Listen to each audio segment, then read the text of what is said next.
All right, welcome to Sinbin Stream. Tonight in AUSL softball, we have the 3 versus 2 play-in game, the Portland Cascade versus the Chicago Bandits, trying to find the game on ESPN because they're preempting it with Banana Ball. The first pitch is supposed to be in 2 minutes, so hoping to get there on time, but no, everywhere I look, they don't have it, so I'll have to keep looking. Meanwhile, I'm going to get my chat going because I did not do that, and we'll get an audio check in a minute. First here on YouTube. Yeah, all right. For some reason, I'm not able to find the game. They keep saying, I mean, I guess I have to go to ESPN2. Let me try that real quick. And I'll work on my chat. Like, where are the actual channels? There we go. All right, let me physically go to ESPN2. Maybe that'll do it. Okay. Yes, I want to watch live. Come on. All right, I think. Okay, good. There we go. There's the pregame.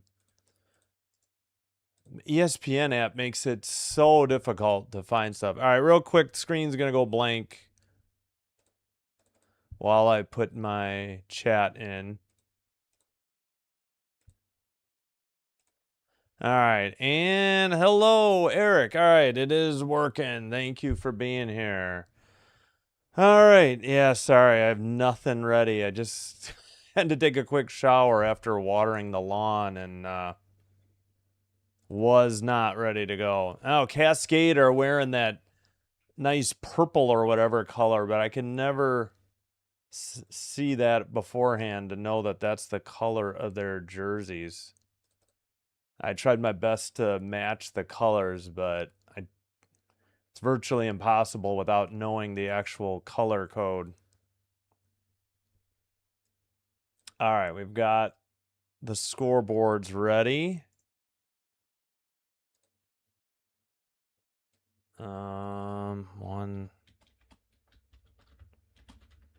Let's make sure Twitch has good audio real quick.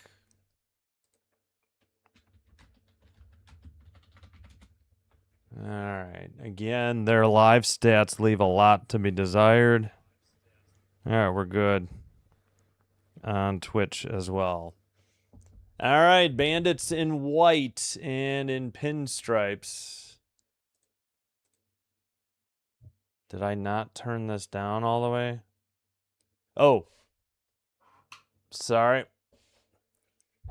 Left the speaker open on my desktop. That may have been what that was. All right, I think we're just about set to get underway.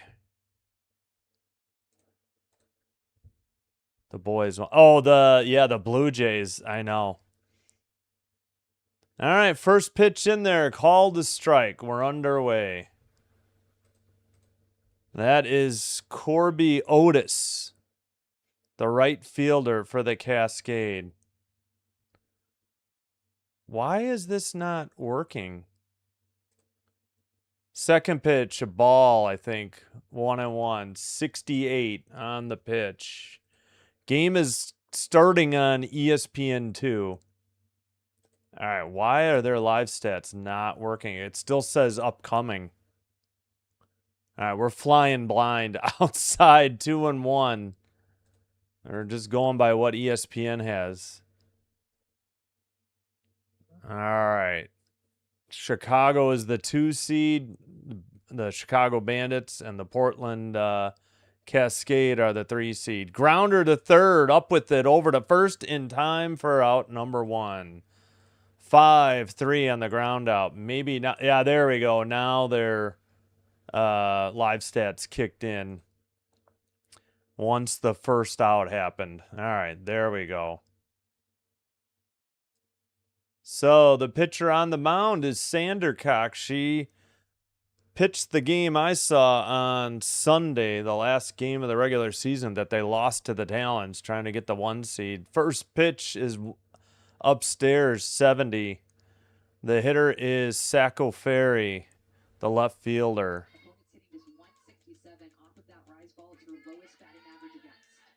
All right. Vandercock winds up. Left-handed batter takes 69 inside. 2-0. Thanks for being here, Eric. I appreciate it. All right. So all the audio on the desktop should be muted. We should be good to go. All right. Sandercock delivers. That one caught the inside edge of the plate. Strike one. 2-1. 71 miles per hour. No score. Top of the first. Just underway. One out. And a foul ball near the on-deck circle. 2-2 the count. And maybe I can adjust Portland's colors to match their uniforms. Oh, the chevron sign needs to be adjusted, or the lights need to be. There we go. 2-2 pitch. Lined into center. First hit of the game.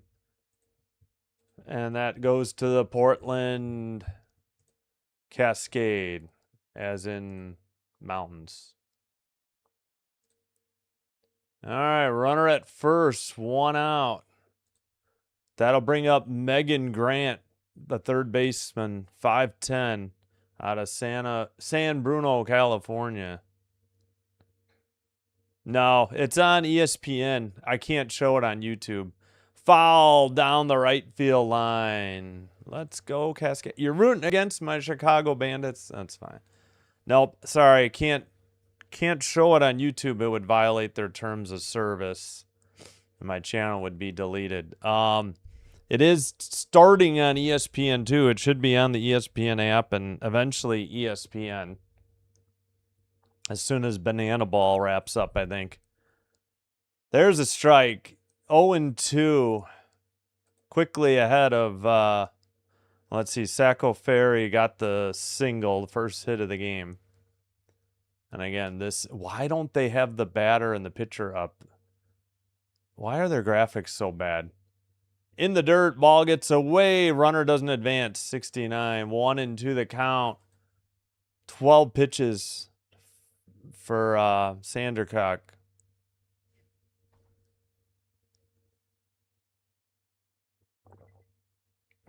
Yeah, I wonder if I can change my Cascade color. I like what they have. Fouled off. Still 1-2. Oh, they've been on YouTube? Oh, I didn't know. I thought they... Well, I knew the games on... I knew the games... The game on... I did 2 games. They were on MLB TV. I didn't think they were anywhere else. Fouled off, but it's... Yeah, maybe somebody has a pirated feed on ESPN. Maybe they have it there. I don't know. I hadn't looked. I figured I'd watch the Bandits anyways. There was no baseball on tonight.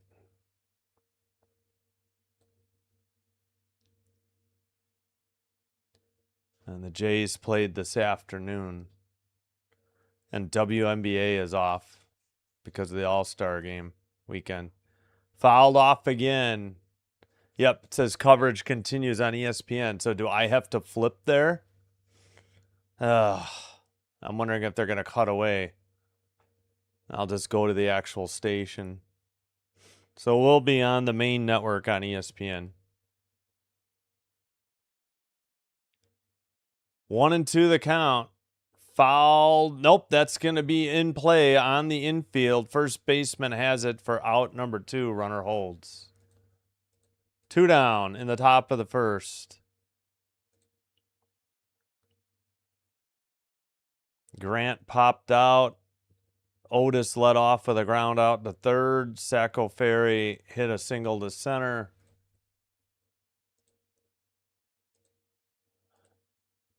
And that'll bring up a right-hander, the cleanup hitter. Takes strike. Nope. Oh, that was a strike. 0-1. Sydney Stewart, the designated player, as in designated hitter. Righty versus righty. They have not been showing the averages and stuff. Fouled it off, 68, 0-2. Stewart, 228 batting average, 2 homers, 6 RBI in the regular season. This is the postseason. The 3-2 play-in game. Winner takes on the Utah Talons in a best-of-3 starting Saturday. Low outside, 1-2.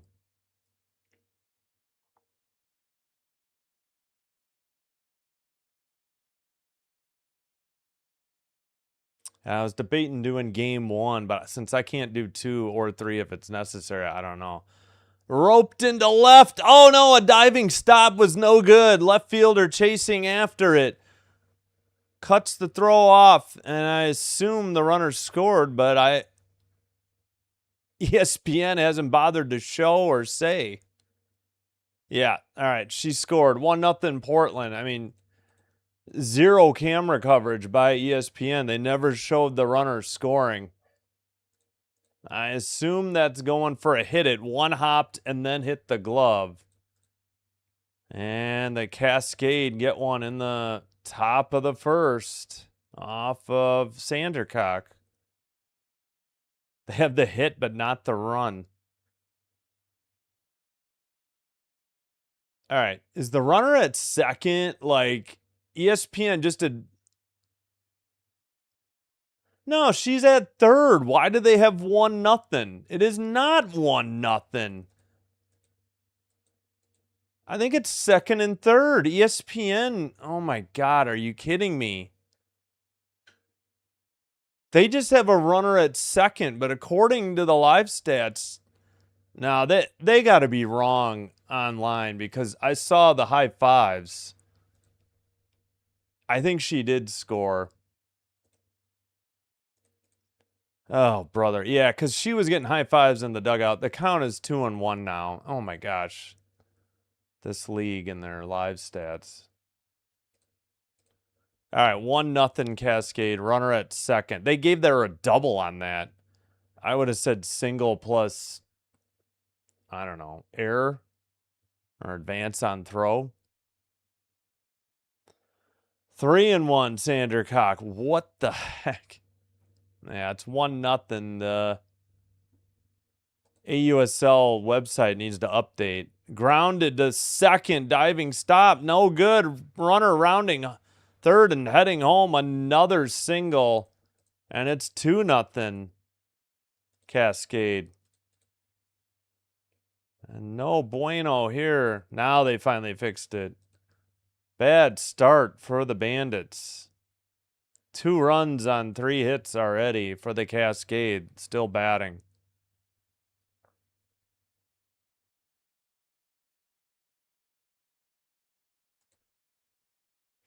Callahan with a single past the second baseman. Stewart scored. And a mound visit. Well, not good if you're a Bandits fan or supporter. Looks like, are they going to change pitchers already? Or is she getting warmed up? Kilfoyle. Yeah, I think Kilfoyle is going to get warmed up. Sandercock might be done after this inning. All right, it's a winner take all. A 1-game play in between the 3 and 2 seed. Then they advance to play the 1 seed in the best of 3 final. Low 70, ball 1.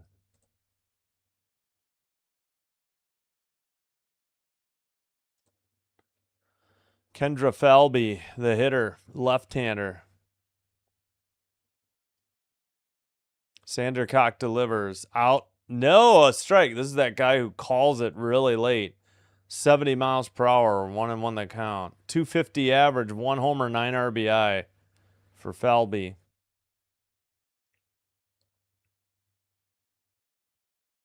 And fouled off. 1-2 the count.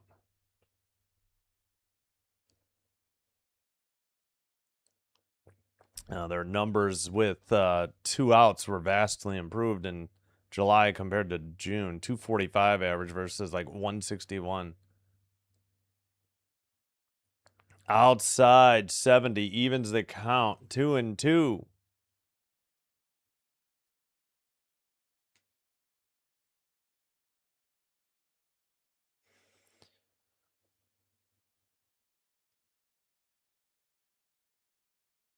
Fouled off again. 70, 2-2. Looks like Sandercock got the rosin bag. She's got the protective mask on. Can't say I wouldn't blame her for wearing that. High riser got her. 68. Strike 3. The damage is done. 2 runs on 3 hits. They leave one at first. Bottom of the first coming up for the Bandits, and they trail 2-0. All right, I got to get water real quick. All right, I'll be right back. All right.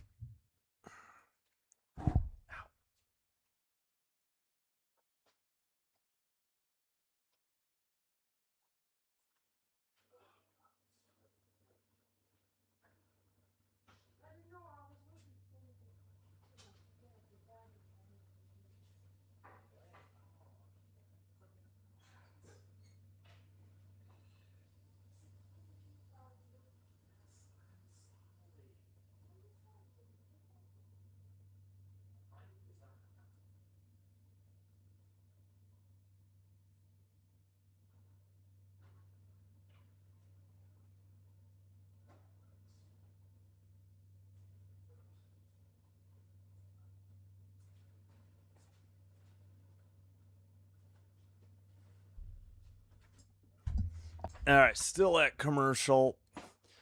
Oh, you know what? I'm going to go to ESPN since they keep saying coverage will continue on ESPN, so I better get over there.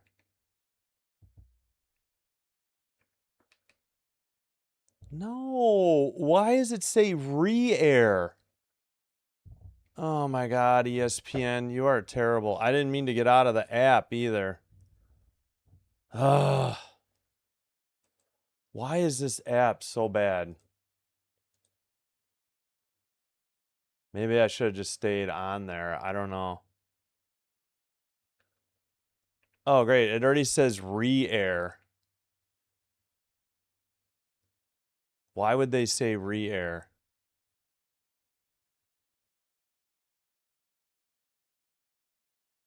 Okay, whatever. Here we go.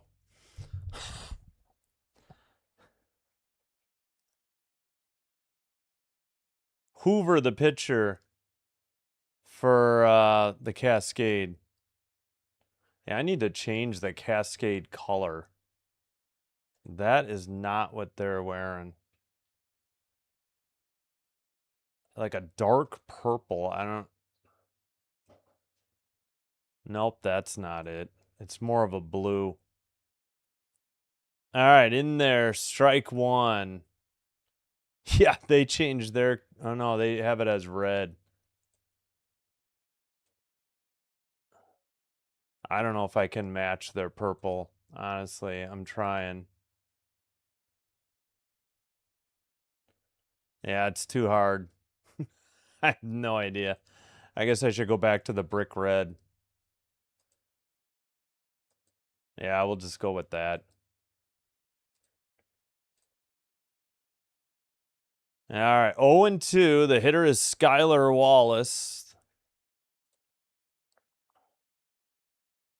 Outside 71, 1-2 the count.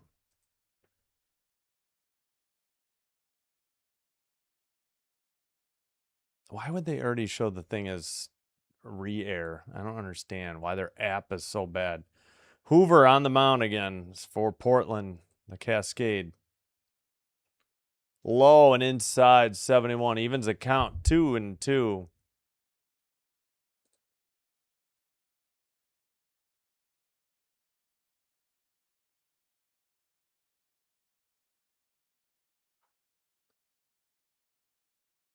Hoover in the windup. Swung on and missed. Got her. 71. That one was a tailing outside. 1 out. All right. Game switched over to ESPN. Started on ESPN2. Wallace struck out swinging. 1 down in the bottom of the first. Let's go, Bandits.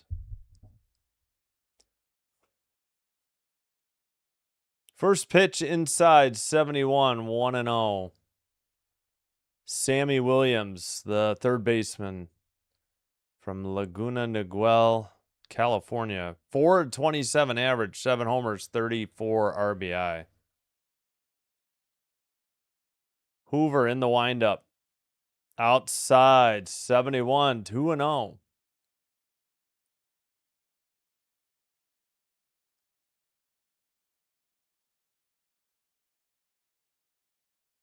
Why don't they leave the pitcher name and the batter name up there? They were doing that earlier in the games I've seen. Inside, 3-0.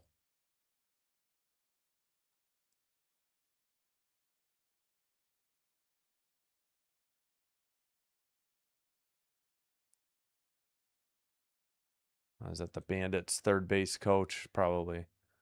Hoover in the windup. There's the strike, 71. That guy is so slow to call it. Yeah, the head coach. Also, I guess the third base coach, I'm imagining. I don't know. Maybe not. 3-1 count. Here's the pitch. Outside, ball 4. She walked her. 1 out walk drawn by Williams. And the Bandits have their third hitter coming up here in the bottom of the third with 1 out and a runner at first. Left-hander.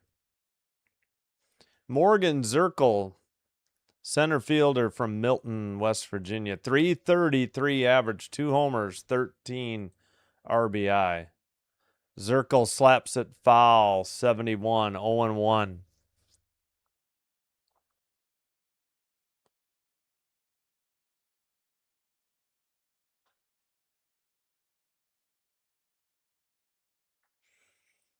All right. Hoover in the windup. On the outside edge of the plate, 71, strike 2. All right. How many times? I mean, let's just get back on the pitching rubber and get going. It's ridiculous. 0-2 count. Hoover delivers a little tapper on like a swinging bunt. Out at first. I don't know if that was third or short that made the play. Excuse me, that made the play. Looks like it was short. Nope, I was wrong. Third. G5-3. So 2 outs, runner in scoring position now. Close play at first, too.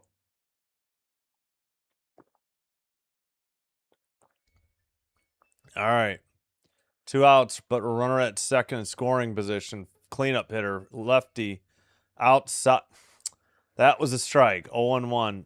Mac Barbara, Long Beach, California, 5'9". 289 average, 1 homer, 11 RBI. Hoover in the windup. Fouled it off. 0-2.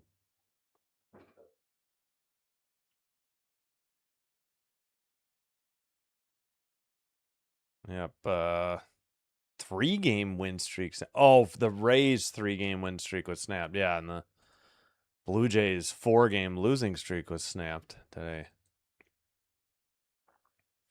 Hoover in the windup. There's the pitch. Did she go? I guess not. 1-2 the count. Didn't get a replay. Didn't see them appeal to third. Where is that water coming from?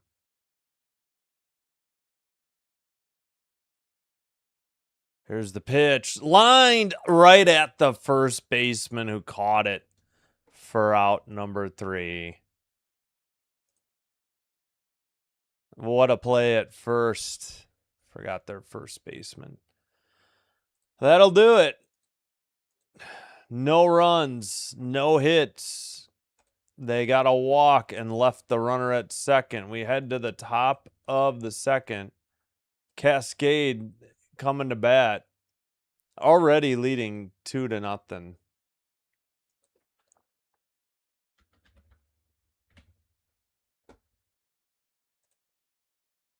Two runs on 3 hits. Game is at a neutral site in College Station, Texas. Game is currently on ESPN now.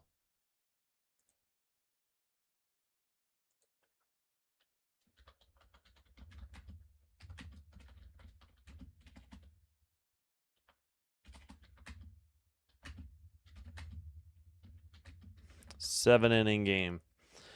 3 versus 2 seed play-in game with the winner advancing to play the Utah Talons starting Saturday, I think at noon Central on ABC.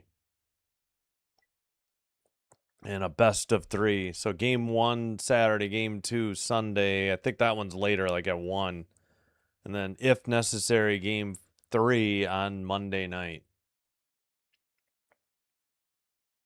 Yeah, I wish I could fix my color here. That red does not look like the Cascade color.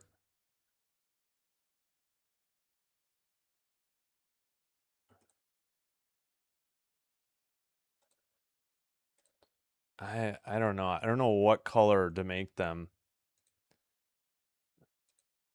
I guess that purple's a little darker. Maybe I can...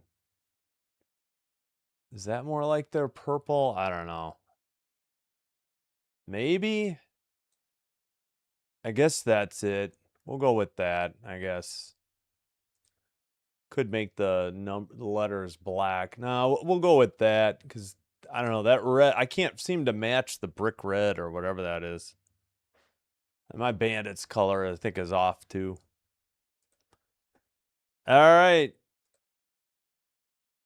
Sandercock is out there. Wow, it is starting to rain. I didn't realize that's the first time I see it against the backdrop of the players. It is raining there. And it's foul out of play. I'm wondering if they're going to have a delay here. Foul. Wow, we should probably look up the weather in College Station, Texas. The rain looks like it's going sideways. Yeah, let's take a quick look. College Station, Texas. Yeah, I'm wondering. Before those players from Japan got back, and I think right now Shauna Stanton is asking the home plate umpires about this rain that's coming down. Not something at all that we expected. It's supposed to stop in 13 minutes, says. All right, grounder to first, taken to the bag for out number 1. 1 up, 1 down. Yeah. All right, so hopefully they get this one in. It's supposed to stop soon. I guess it just popped up out of nowhere in College Station. Hey, thanks, Dan. I appreciate it. Hey, they won today, though, Dan. They won today. Thank you, CH Man. Appreciate you. Hey, you had to put it in quotes. Yeah, what is it? Something of the book. I forgot what it translates to. Tori Vidalis, the first baseman, she made that catch on the line drive to end the first. Grounded to third, over to first in time. 2 up, 2 down, 5-3 ground out. But this is where they did the damage, I think, after 2 in the first. I guess I made that purple is a little too purplish. I don't know. Yes, I know you keep telling me they are playing the Red Sox. They have quit. Popped it up on the infield. Sandercock, the pitcher, catches it quickly. 3 up, 3 down. Go the Cascade. We head to the bottom of the second. Still 2-0 in favor of the Portland Cascade. Chicago Bandits coming to bat. But the problem is, CH, they've got to play like 34 and 25 the rest of the year just to get to 500, which I don't see happening. Nothing says 500 about this team. Surface of the book, yeah. No, we've seen it. Yeah, 3-1. They actually won. Bieber pitched a gem, and they won 3-1.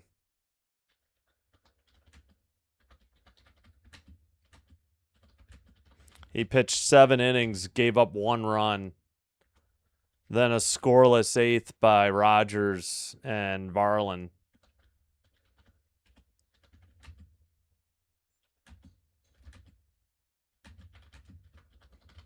So they didn't need anybody besides the starter, Rogers, and Varland. I mean, that's their best path to a victory. By the way, we do have one other game underway. Let's in the Major League Baseball. I don't know, Royals Tigers is over. Tigers 4, Royals 3. Diamondbacks beat the Cardinals 10-6. Jays beat the Rays 3-1. The Rays got 3 hits. Twins 3-1 over the Guardians in 12. And the Braves beat the Padres 6-5. Only 1, 2, 3, 4, 5. I think that's the lightest day I've seen on the MLB schedule since I've been covering. All right, it's time for the Bandits to go to work and get into this game. Hopefully this rain doesn't last too much longer. Ow. Yeah, I still don't think... Maybe that's more of a blue, a dark blue? I don't know. Do we have a really dark blue, maybe? Yeah, let's go dark blue. I think that's more like the Cascade. I think that's a little better. That's more like the Cascade. And then I could try to make the other color purple, maybe. I think that matches their uniforms. All right, anytime we want to get back underway here.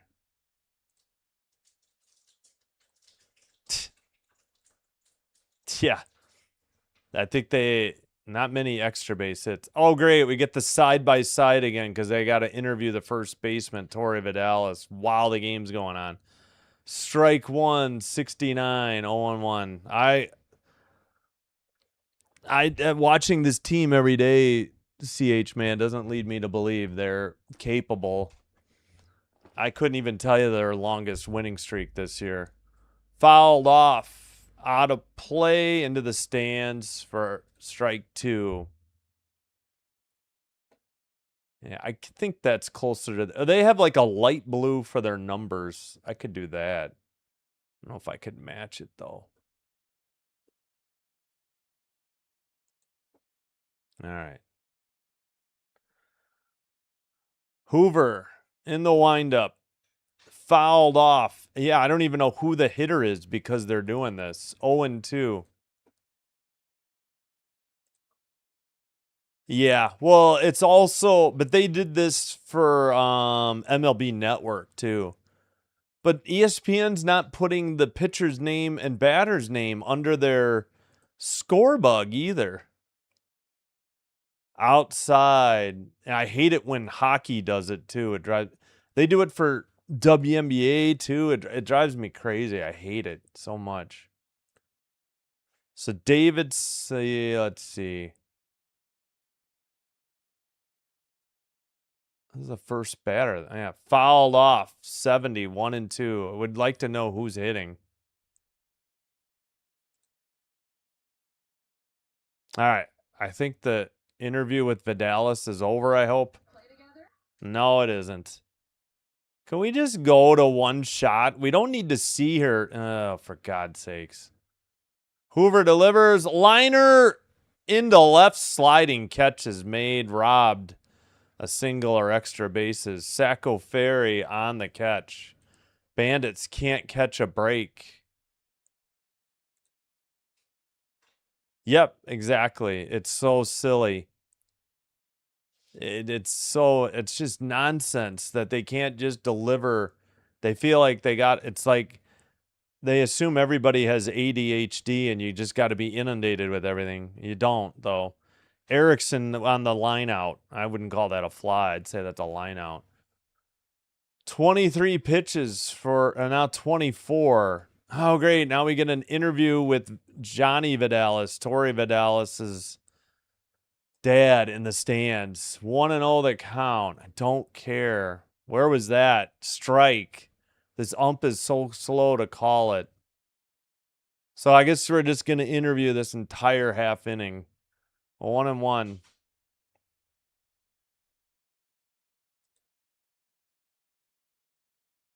Here's the pitch. I guess the ball. He never moved. So 2-1. I hate this ump. He did this, I think, last Thursday. I think he did the game I did last Thursday. I know. I hate it. It's the local blackouts. It's the national coverage blackouts. I hear you. Like with football, I would just take my money. I'll pay you handsomely for every single Packer game. I don't care where it is. But they won't do it.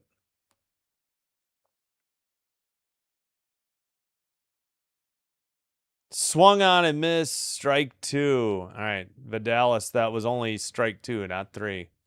She was like celebrating like the game was over already. All right, finally, full count. Still don't know who the hitters are because ESPN hasn't keyed them. Swung on and missed. Strikeout on a 70-mile-per-hour pitch. And out number 2. Maybe we'll get the batter's identity. Iacopo was the one that just struck out. Erickson lined out to left. Oops.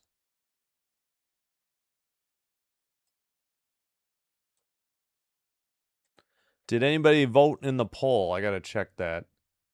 At the inside edge of the plate, strike 1 to Taryn Kern, Kern, San Jose, California. 286 average, no homers, no RBI. Right fielder, number 99. Wild Thing, Rick Vaughn's number. Outside, a little high, 70, 1-1.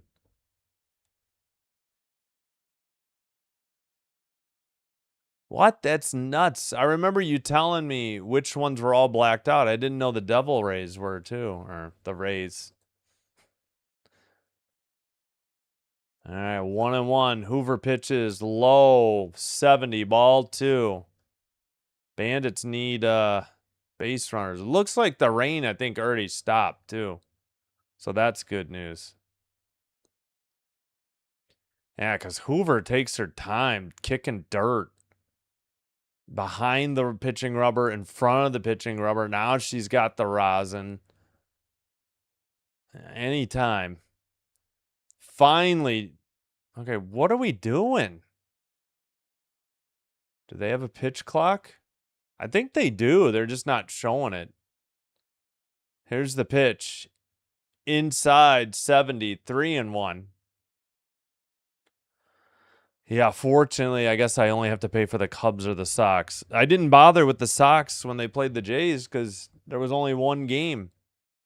Because it was Apple TV and yeah, last week I didn't see the free trial.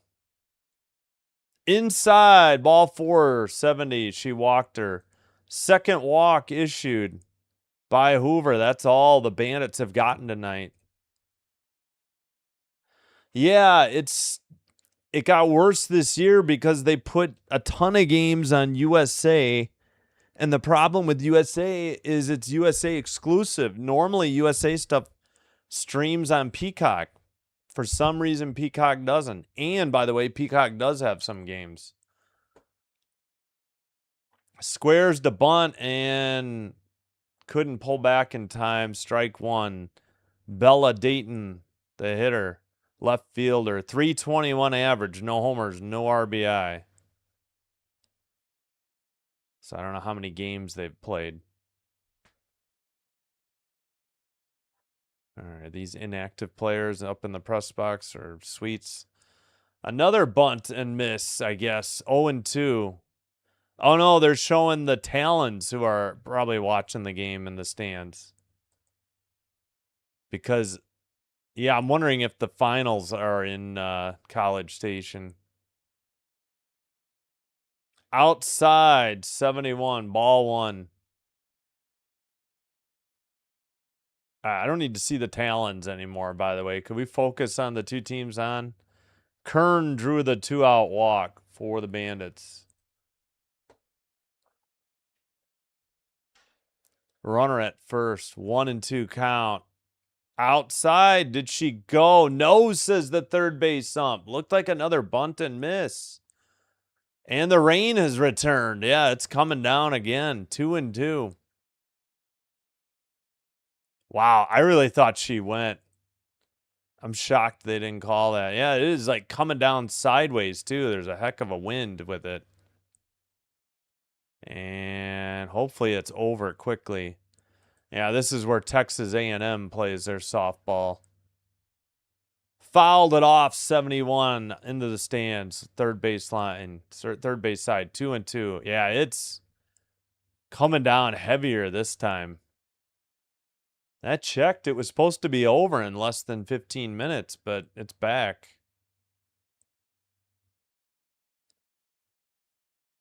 And what are we going to do? Are we continuing or are we getting into a delay?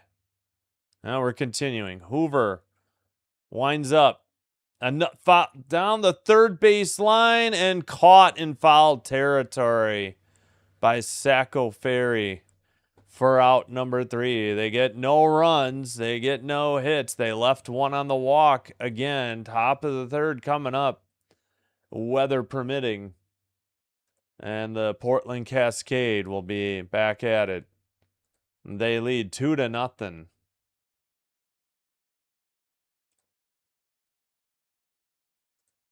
The White Sox look like a fun team to call this year. Yeah, no, I'm good. I called them for free last year. I ain't paying Chicago Sports Net $20 a month. I did the Blackhawks 2 seasons ago for free. Didn't do any unless they were on Hulu last year. So I don't know. I don't feel like paying $20 a month when I'm already paying for the package. So I don't know. Probably going to have to pay for Apple Plus next month. Jeepers, another Statham movie. Jason Statham movie looks the same as all of his other ones. And I don't think there's really anything else going on tonight since MLB is wrapped up. WNBA is off. I don't even know. Little League World Series. Oh, wait. The CFL. We can check that score.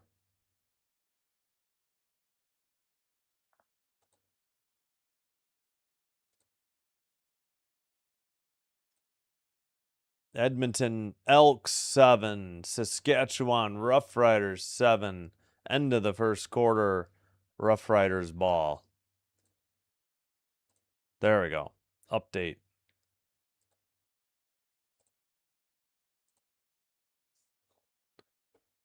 All right, we're just showing replays. Apparently, Bandits need some luck here. They're just getting nothing going their way so far.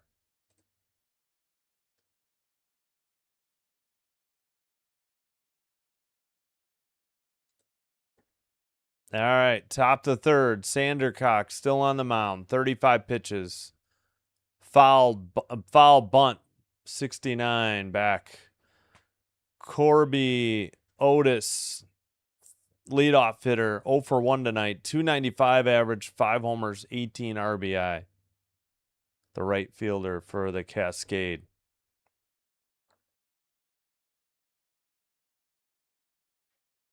Little Tapper back to the mound. Sandercock to first for out number 1. 1 up, 1 down.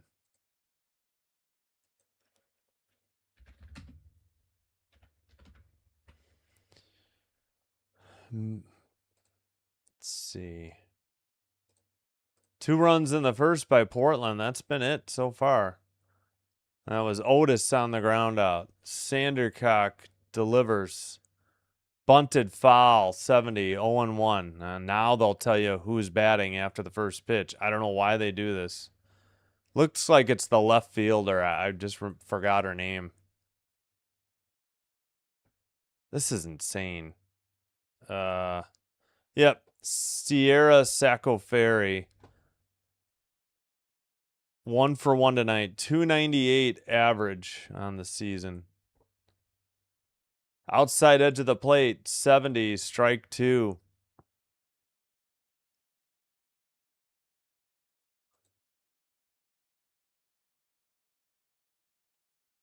Sandercock fires. Little Tapper foul down the third base line. Out of play.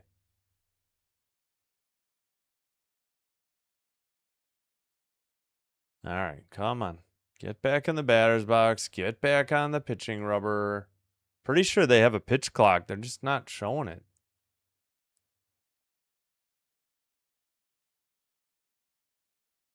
Outside, 1-2, 70.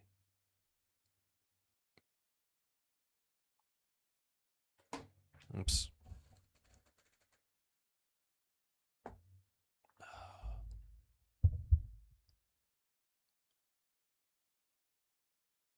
Lined foul down the first base or right field line. Out of play. 1-2, still the count.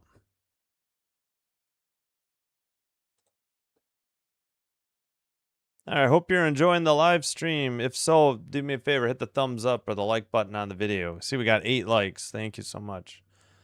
Subscribe to the channel if you haven't already. Grounded to third, throw to first just in time. 5-3 ground out, 2 away in the top of the third. Sacco Ferry grounds out, third to first. 5-3 ground out. Okay, when was this from? They're showing a replay. I don't know what game. Sandercock delivers. It's popped up on the infield. First baseman near the mound catches it for out number 3. 3 up, 3 down. Go the Cascade. Heading to the bottom of the third. The Bandits trail 2-0. And they're coming to bat. They do not have a hit yet. Just 2 walks.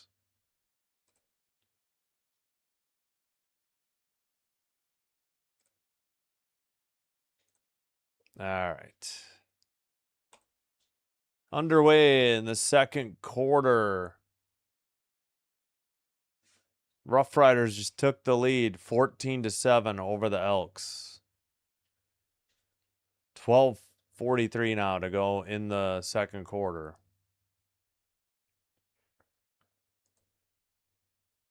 Just 5 games today in MLB. Tomorrow we'll be back. We will get the free trial of Apple TV.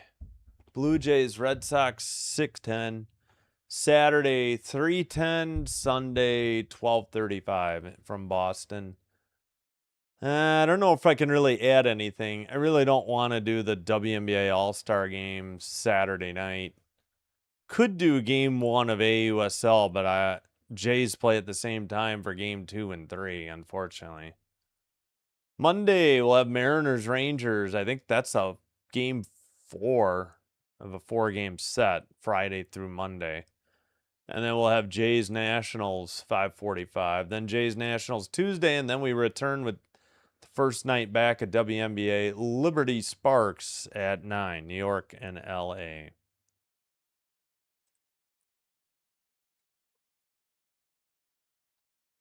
All right.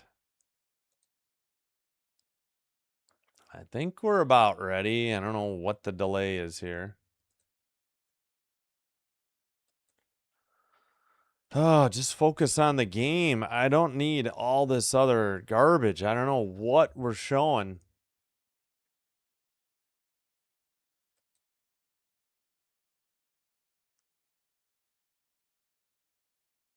All right. 2 runs on 3 hits for the Cascade. No runs, no hits yet for the Bandits. The Athletes Unlimited Softball League play-in game. 3 seed versus 2 seed. Little Tapper to third, throw to first, 1 pitch, 1 out, 5-3 ground out. Agbayani grounds out the first pitch. That's not ideal if you're the Bandits.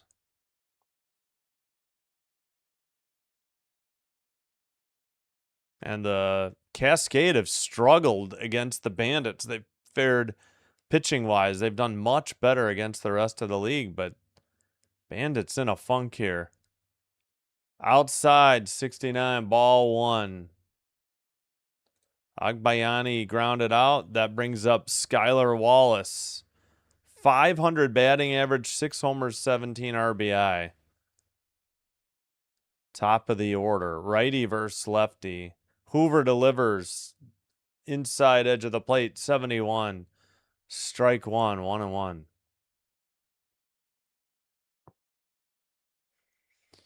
Anytime Hoover wants to step back on in front of the pitching rubber, we'll get back underway. Here's the windup. Bounced 1 in the dirt. 2-1, 64 miles an hour.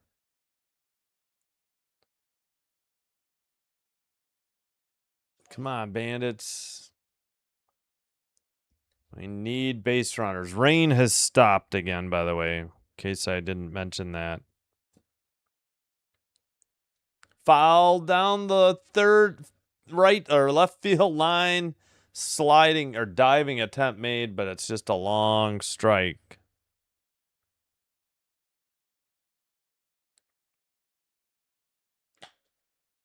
Two and two.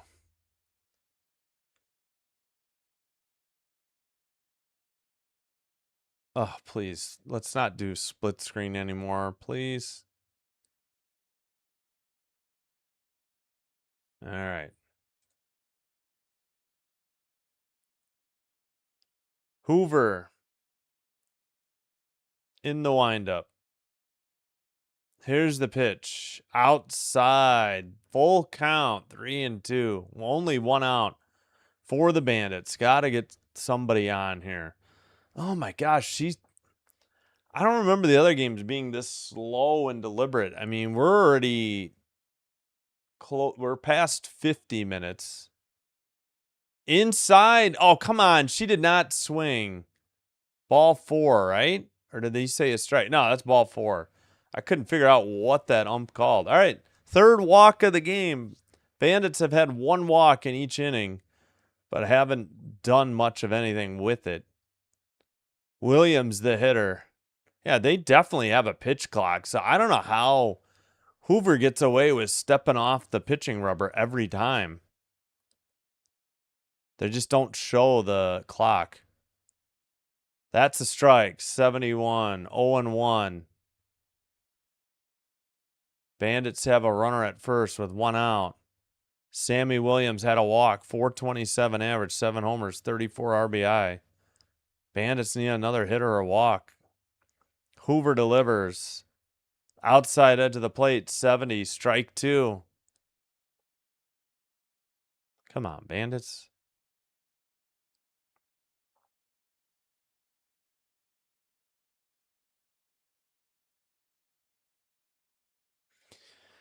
Hoover in the windup. Here's the pitch way outside and high. 1-2, 70.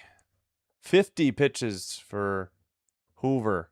Okay, the pitch clock's at 12. They're actually showing it 10, 9. She's nowhere near the rubber. 8, 7. It's got to be like 6, 5, 4, 3, 2, 1. She delivers. Swung on and missed. 71. Strike 3. 2 away. Come on, Williams. They just can't do anything with a runner on.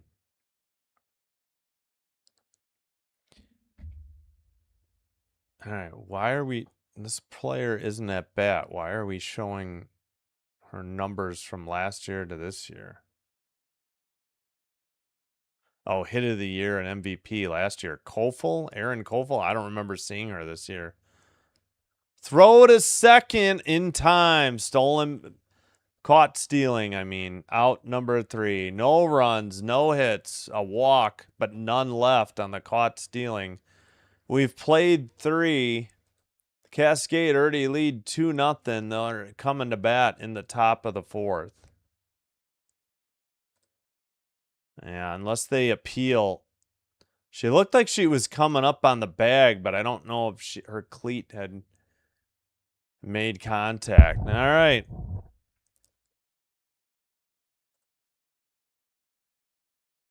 Again, hope you're enjoying the live stream. If so, just do me a favor, hit the thumbs up or the like button on the video. Consider hitting the subscribe button to the channel.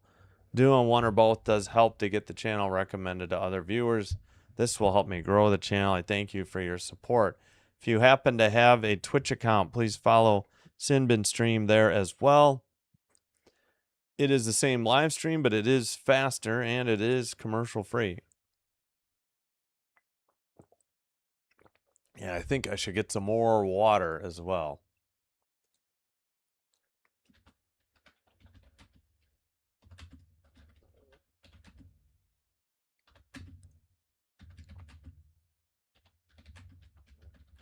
Nearly halfway home in a 7-inning game here.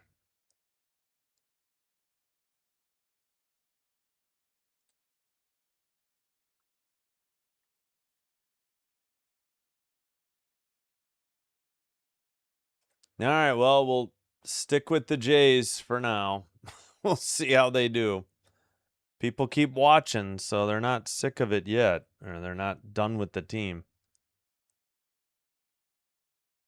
Hopefully CH Man is correct that this is the start of a winning streak, but haven't seen it all year. Yep, the Talons won the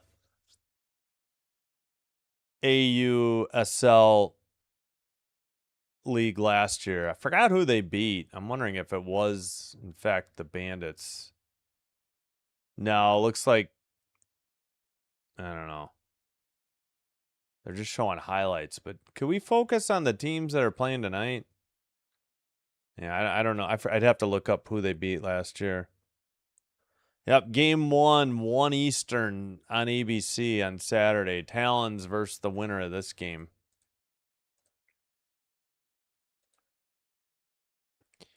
Sandercock is out there again. Here we go. Lined into right. That's going to get in there. One hop to the wall. Gets away from the right fielder and into second with a leadoff double. Stewart. And I think she's going to be pinch run for. Or she's just taken off the shin guards. I'm not sure. She was hobbling. First pitch opposite field. Stewart just drove it down the right field line at one hop the wall and got away from the right fielder. Not sure she would have had a play. Yeah, it's number 99. And maybe she hurt her foot on first. I don't know. I didn't see it. She kind of hobbled off the bag at second. All right, she's still in the game, Stewart. All right, that is the 4th hit of the game for the Cascade. First pitch, bunted foul. Strike 1.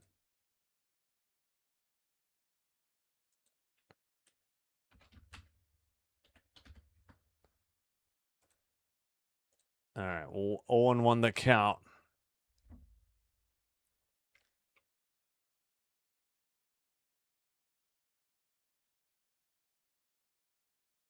All right, we're less than 20 from 2,500 subs. Thank you so much. Outside, evens the count, 1-1. 47 pitches now for Sandercock.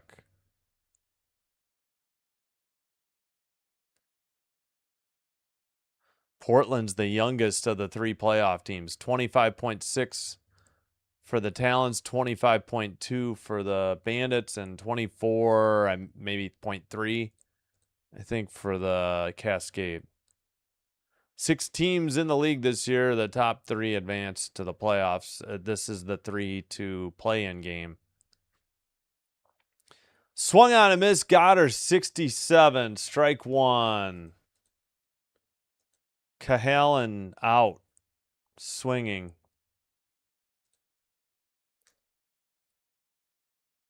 Sandercock gave up the 2 runs in the first and has settled down until this leadoff double here in the top of the 4th.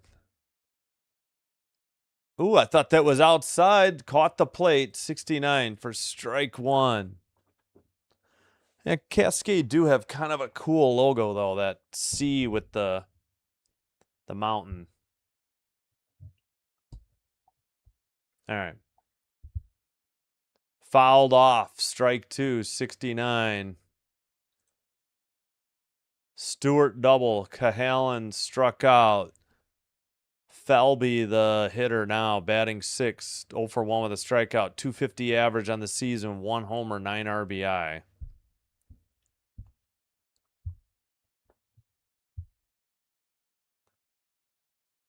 Sandercock delivers outside, ball 1, 70 miles per hour. Taria, Tairia Flowers, Cascade head coach.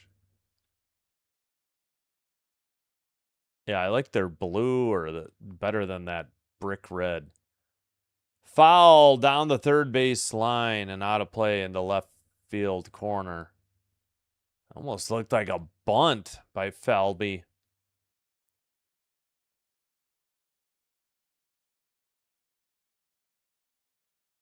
Yep, the Blue Jays won today because Bieber pitched a gem. Offense sputtered as usual with only coming up with 3 runs. Certainly had more opportunities than that. Sandercock delivers. It's lifted into left foul territory. Caught for out number 2. So 2 outs, runner at second after the foul out to left field by Falby. Bandits better wake up the bats in the bottom of the 4th. Time's a-wasting.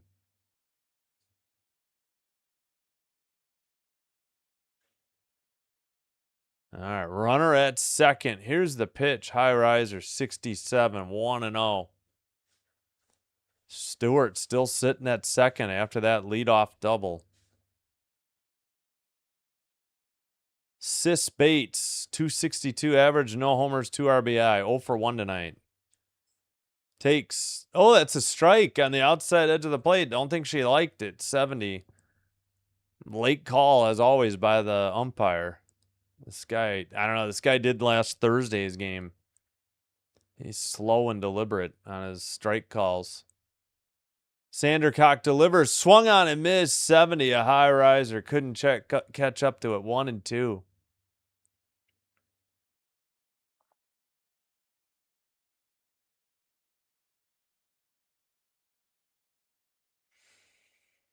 Come on, Sandercock, get out of this. Here's the pitch. Fouled it off, 71, late. Well, still 1-2. I think her helmet has some raindrops on it, but it doesn't look, I think the rain stopped, but either that or it's much less heavy than it was earlier. All right, Sandercock with 58 pitches here. It's fouled off the first base dugout. Out of play, still 1-2. The count.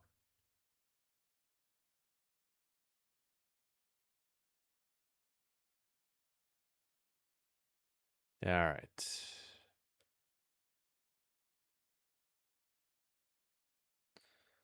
One and two. Sandercock delivers. Fouled off. 70 again.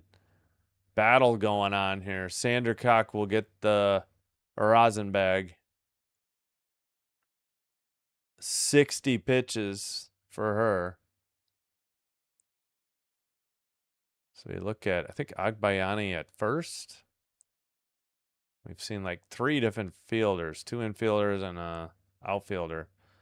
High riser misses 67 2-2. Come on. Don't want a walker.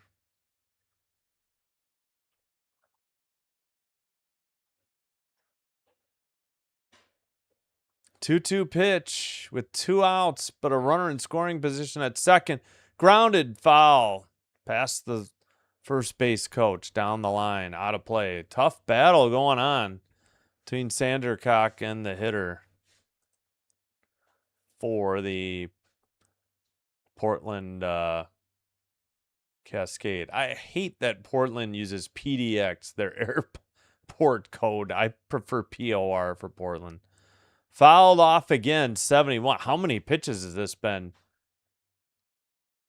We're well past 10th pitch of the at-bat. Finally, ESPN puts it up there. Wow. 10 pitch at-bat. This has been a battle. Most of them have been late. She did turn on I think a couple. She yanked foul, but the rest of them have been late. 2-2 pitch. Fouled it off her foot, I think. 67. Still 2-2. Bates in a battle with Sandercock. 11 pitches. She's laughing about it now. Hopefully her foot's all right.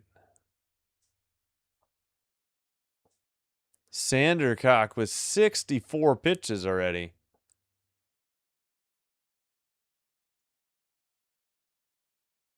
All right, trouble with the electronic devices. I don't know what the ump called.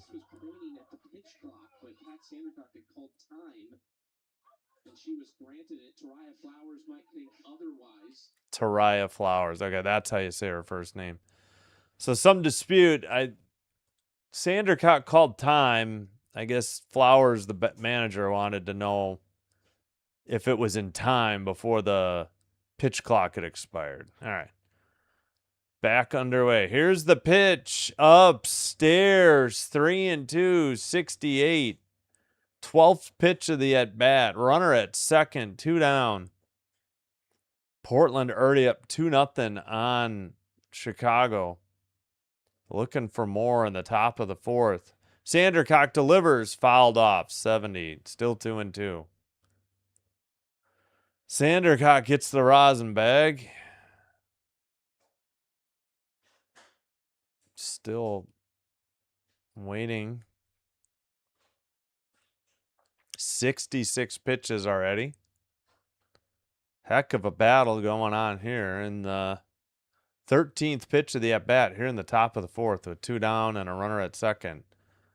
Grounded foul, 67. This is insane. Panthers. Oh, they're doing NFL news. That's the other thing. I don't need a crawl at the bottom with all the news around the sports world. Maybe that's just me. 14th pitch of the at-bat. I don't know if that's coming up or they already had 14. Full count pitch. Low. She walked her after all that. 53.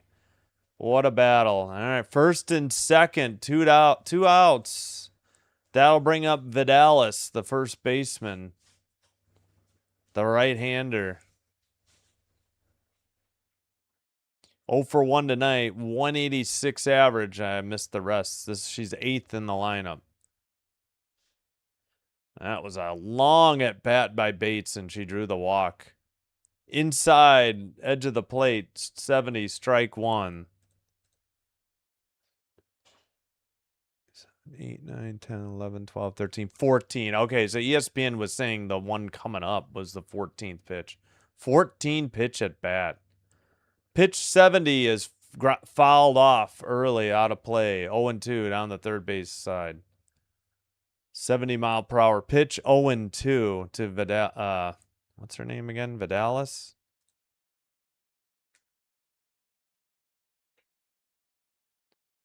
Bandits already down 2-0. Can't afford to give up any more.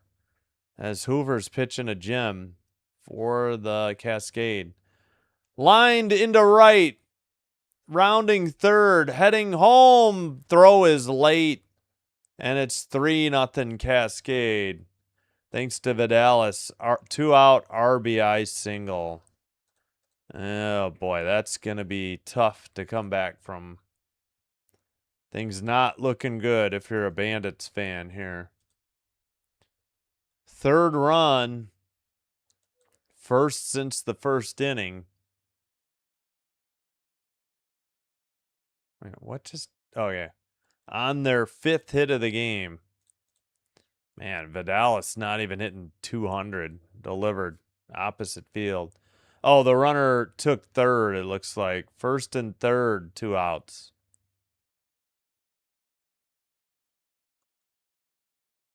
And Powell will pinch hit for Davidson.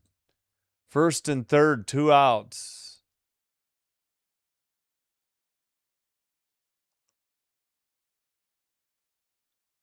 All right, righty versus lefty. Sandercock with pitch 72 coming up. Here's the pitch. Little tapper past the mound. Shortstop steps on second for the fielder's choice. Ground G6 on the fielder's choice. The damage is done. They picked up a run. They leave 2, first and third. We head to the bottom of the 4th. Bandits trail 3-0 and coming to bat. I think they got 1 run on 2 hits there. All right, let me get some water. I'll be right back. We'll check on CFL. It's tied at 14 with 3:17 to go in the second quarter. All right, let me get water. I'll be right back.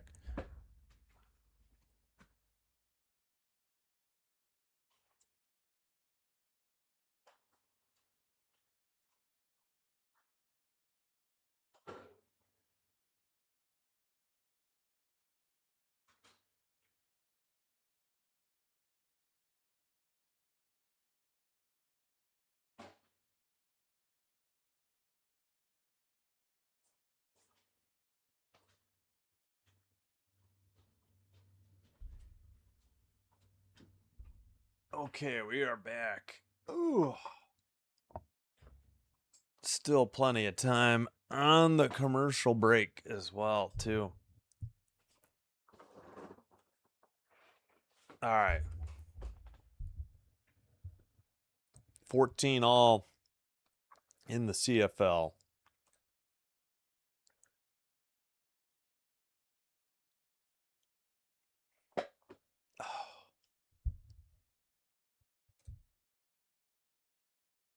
All right. Bandits have their work cut out for them here in the bottom of the 4th. They got 4 innings to work with. We're halfway home and they're down by 3 and haven't picked up a hit yet.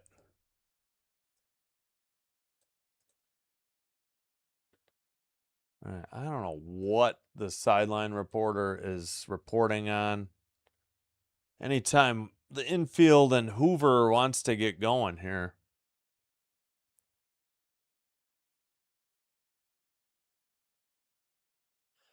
Huge 2-out RBI single, though, by the first baseman, Vidalis. Weak tapper to first. They tagged the runner out. Vidalis was in, expecting a bunt, I guess. 1 away for Chicago.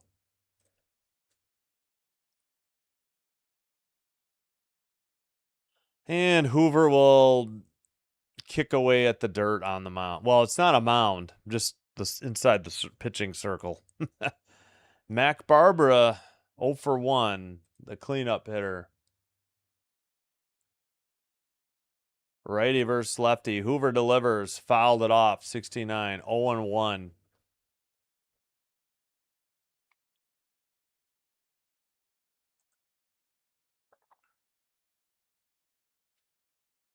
Oh my gosh, Hoover takes so long. These games usually are about 2 hours. I think this game's going to be over 2 hours. Outside 70, not even close. 1-on-1. The catcher was setting up way outside.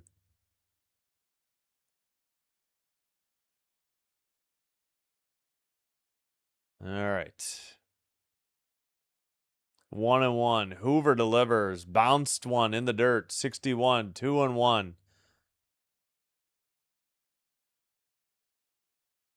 That was Zirkle who grounded out to first unassisted. Just a tag out unassisted. So there's one out in the bottom of the fourth, nobody on. My gosh, anytime Hoover would like to get back to the mound. Here we go. Here's the windup. Outside. 3-1. 58 pitches for Hoover. Oh my gosh, every pitch she's got to walk behind the mound. Then what? I don't remember the pitchers taking this long in the other games. Hoover in the windup. Fouled it off, jammed her. 3-1 or 3-2. 70-mile-per-hour pitch. Come on, Bandits.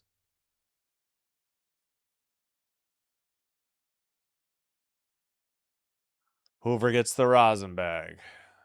Hoover walks finally back to the pitching rubber. Like, where's the pitch clock? Where does it start with all this? They don't show it. It's just off camera. Time called by the hitter. Mac Barbara. Mac's her first name. Barbara's her last name. Hoover gets to the rosin bag. And now the catcher's having issues with the technology, I guess. All right, I guess it's working now. Come on, Hoover. You should be ready. Why are we... Speed this up. 27 balls, 32 strikes for Hoover. Liner right at the shortstop for out number 2. Barbara retired. 2 down for the Bandits in the bottom of the fourth.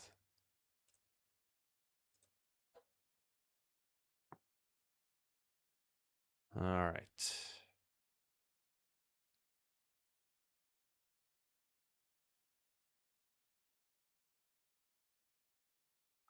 Hoover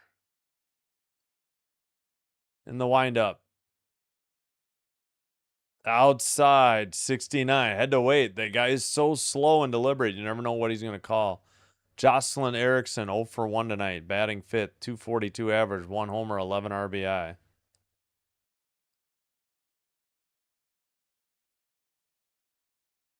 Hoover in the windup. Swung on and missed. 70. Strike 1. That was a rocket. Bandits had a chance on Sunday if they could have just beaten Utah. I think they lost like 3-1. Then they wouldn't have had to play in this game. Would have been already in advanced to the final. Low, ball 2, 2-1. 63 pitches for Hoover. Sandercock has already passed that. 2 outs, nobody on. Bottom of the fourth. Bandits already trailing 3-0. Fouled it off. 70. 2-2. Bandits have 3 walks. And the third one in the third, that one each inning. The third one in the third was wiped out by a caught stealing. So little offense to show for Chicago. They've hit some right at fielders. That's been about it. Some nice diving catch. Well, at least one nice diving catch on the left. Fouled off. Third base and into the stands. Out of play. 2-2, still the count.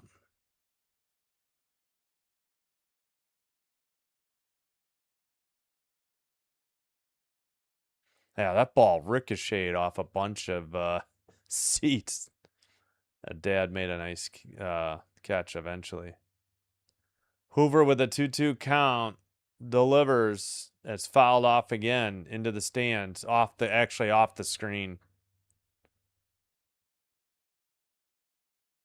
66 pitches for Hoover.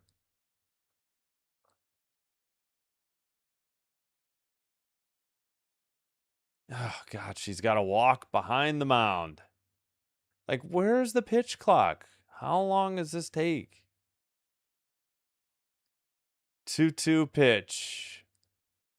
Grounded right at the second baseman, over to first in time. 4-3 ground out. Bandits just have no luck tonight.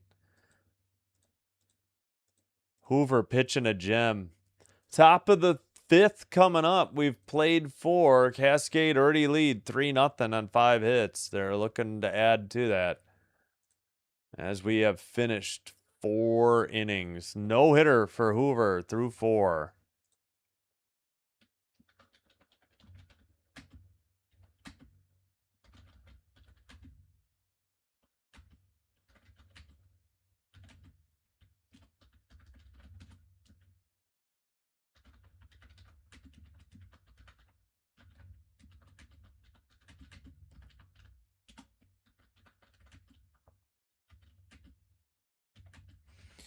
Three innings to play. Whoops. I meant through 4.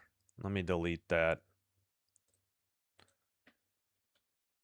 Hoover,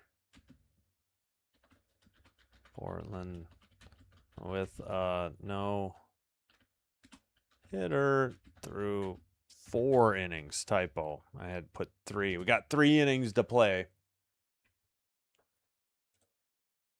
All right, let's check on the Elks and Rough Riders. Elks down 14-7, now have the lead 17-14 after a field goal. 55 seconds to go in the first half, second quarter. Rough Riders ball, 1st and 10.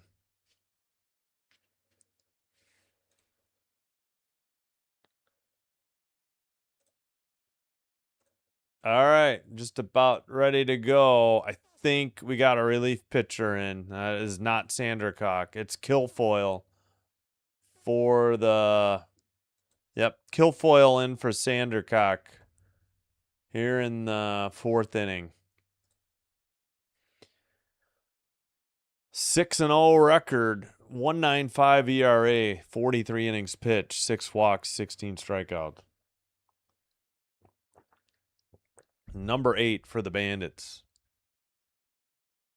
Has the visor on. All right, righty versus righty. Outside edge of the plate, strike 1 called.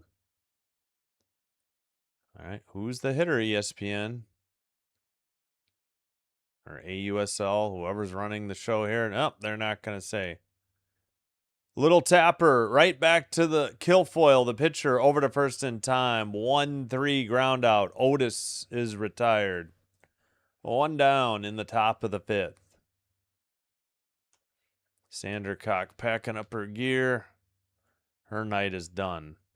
4 innings pitched, gave up 5 hits and 1 walk, 3 earned runs, and got 2 strikeouts. Righty versus a lefty. Fouled it off. 0-1.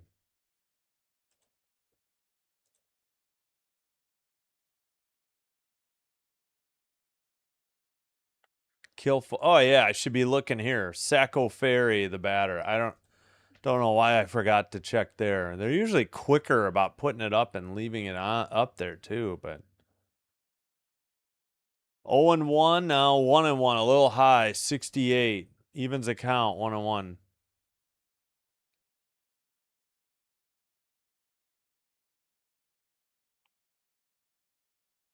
Kilfoyle delivers. Oh, I think she hit her on the left elbow. A hit by pitch for Sacco Ferry. And the Cascade have a runner at first with only 1 out. That'll bring up Grant. Megan Grant, 0 for 2. 281 average, 10 home runs, 22 RBI in the season. Righty versus lefty. Kilfoyle delivers, strike 1, inside edge of the plate, 66.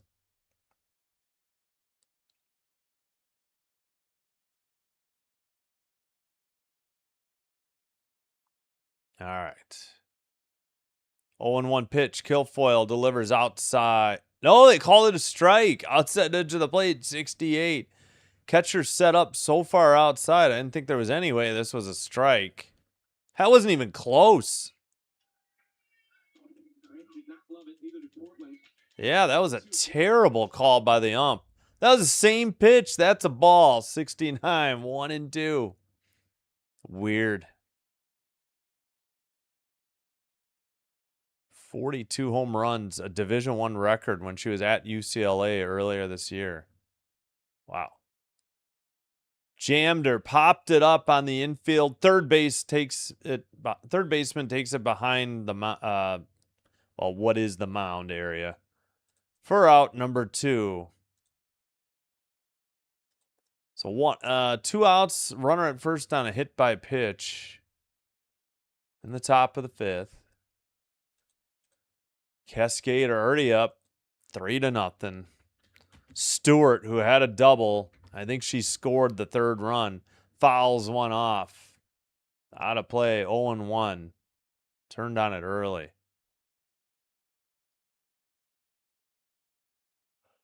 Yep, Stewart with 2 doubles, an RBI, and she scored 2 of the 3 runs. 228 average, 2 homers, 6 RBI in the season. Cleanup hitter for Portland. Righty, Kilfoyle gets her to swing and miss on one inside, 69 for strike 2.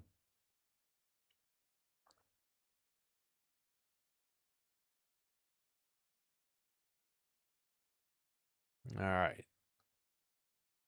Kilfoyle delivers, fouled off by Stewart, 68, still 0-2.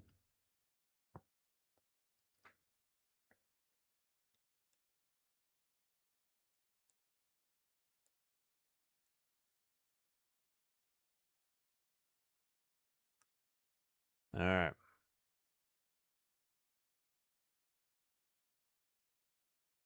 Kilfoyle in the windup.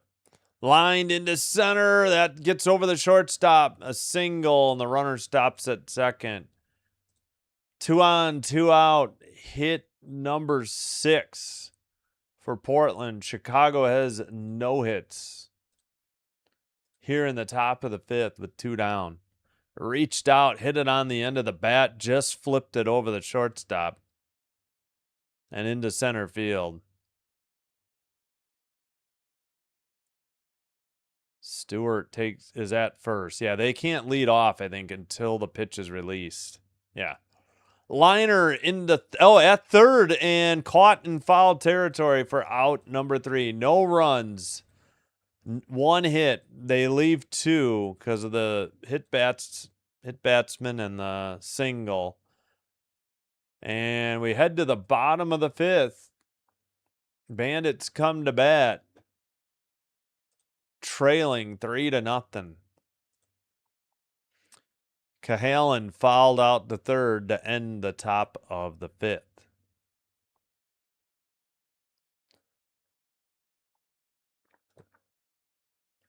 Halftime in Saskatchewan, and they retake the lead 21-17 over Edmonton.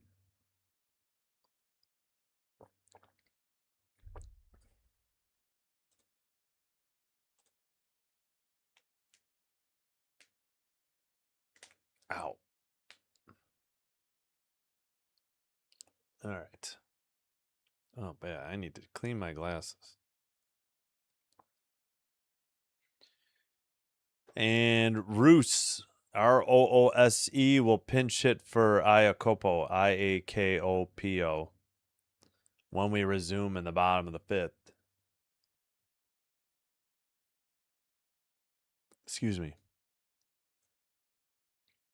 Mutiny in theaters August 21st, starring Jason Statham. Looks just like every other Statham movie. Not that I'm complaining. I do like Statham movies, but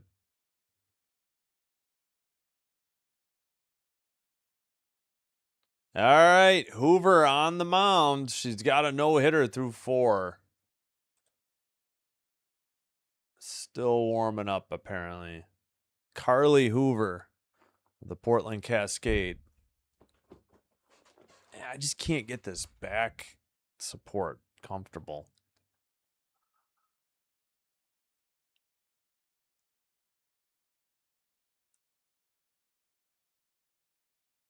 Yeah, right-handed hitters batting average was 167 against her. Lefties are 277.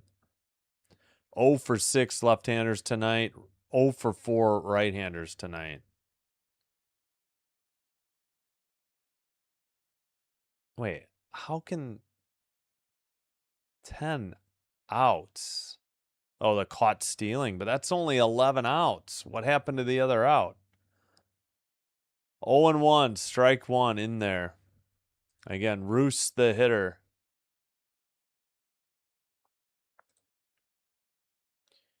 Righty. Outside, 68. Evens the count, 1-1. Kirsten Roos from Wolcottville, Indiana, 5'5". From Coastal Carolinas, where she went to college. Or was it Georgia and Coastal Carolina? I don't know. Hoover delivers, swung on and missed. 70, strike two. Roos couldn't catch up to the high heat.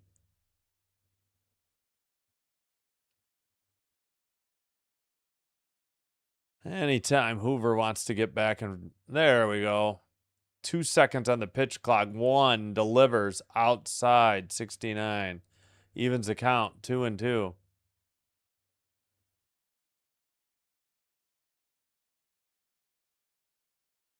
Come on, Roos. Now they don't show the pitch clock. They showed it for that one pitch. Upstairs, 69, full count, 3-2. Leadoff batter, pinch hitter, Roos in the bottom of the fifth. All the Bandits have are 3 walks. One of them erased on a caught stealing. Here's the pitch. Outside, 70, ball 4. The Bandits have a leadoff walk. All right. Down by 3. They need plenty of base runners. They'll take a leadoff walk. All right, here we go.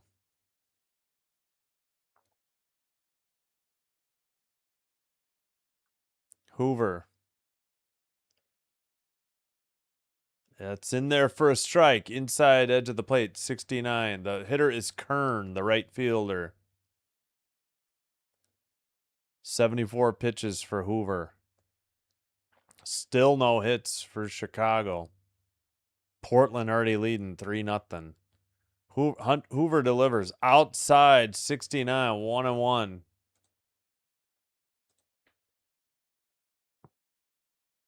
Where are we in the order? I mean, ESPN's not putting up the info about the hitters consistently. Hoover delivers. That's a strike. 70, 1-2. Looked a little high and outside, but Kern the hitter with a 1-2 count. Nobody out. A runner at first on a leadoff walk. Bottom of the fifth. Hoover in the windup. Little tapper to second. Has to go to first. The runner advances to second. So ground out, 4-3. And the Bandits have a runner in scoring position for I believe, the first time tonight. With 1 out. Now we need walks, hits. They got to keep the line moving. Managed to stay out of the double play. And that'll bring up Dayton, lefty hitter. Showed bunt. Strike called, 69. Thought she had pulled it back, but apparently not. They were going to appeal, but the ump behind home plate called her out. 321 average, no homers, no RBI in the regular season. 0 for 1 tonight. 8th spot in the order. Righty versus lefty. Hoover delivers. Foul just over the shortstop into left. I thought it was going to be foul, but it was into left field for a hit. So first and third, that's the first hit given up by Hoover. She had a no-hitter through 4 1/3. And the Bandits are threatening with runners at first and third and only one out in the... Sorry, that's my phone in the game.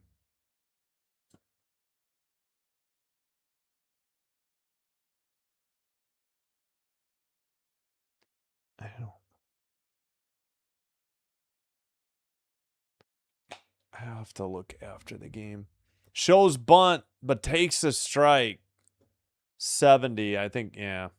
Pitch 80, 0 for 1, 0 1. Agbayani, 0 for 1, 319 average, 1 homer, 11 RBI, batting ninth. Left-hander. Righty versus lefty. Hoover delivers. Swung on and missed. 70. Kind of an awkward swing. Inside pitch. Almost golfing at it. She kind of got jammed herself on it.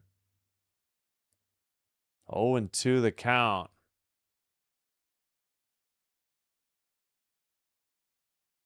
Hoover in the windup. The pitch. Hit her in the leg. Bases loaded. Agbayani is down. She has not gotten up yet. She is in a tremendous amount of pain. It must be her right leg. All the trainers are out immediately. 1 out, bases loaded for Chicago. They got a leadoff walk. They got a single to get the runner to third. And a hit by pitch loads them up with only 1 out. We'll see if Agbayani can stay in the game or not. That was a hard pitch off her leg. She's limping. We'll see if she stays in.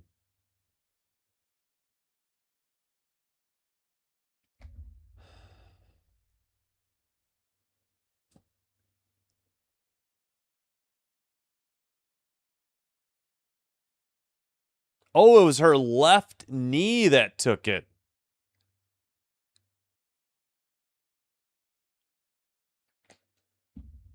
All right. Agbayani testing it out. It was her left knee, not her right leg. I missed it.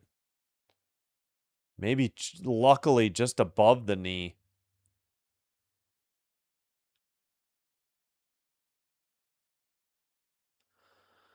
Okay, bases loaded, 1 out. Chicago threatening here in the bottom of the 5th, but trailing 3-0. Skylar Wallace, the leadoff hitter, up. She had a walk, 0 for 1, 500 average on the season, 6 homers, 17 RBI. They need a hit or a walk. They need base runners.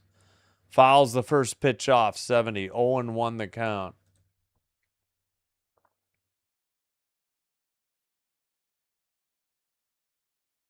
I was going to say, that's not Skylar Wallace. That's the on-deck hitter they're showing. Right-hander on deck. This is Wallace, a lefty. 0-1 the count. Hoover in the windup. There's the pitch. Outside, 69. Evens the count, 1-1.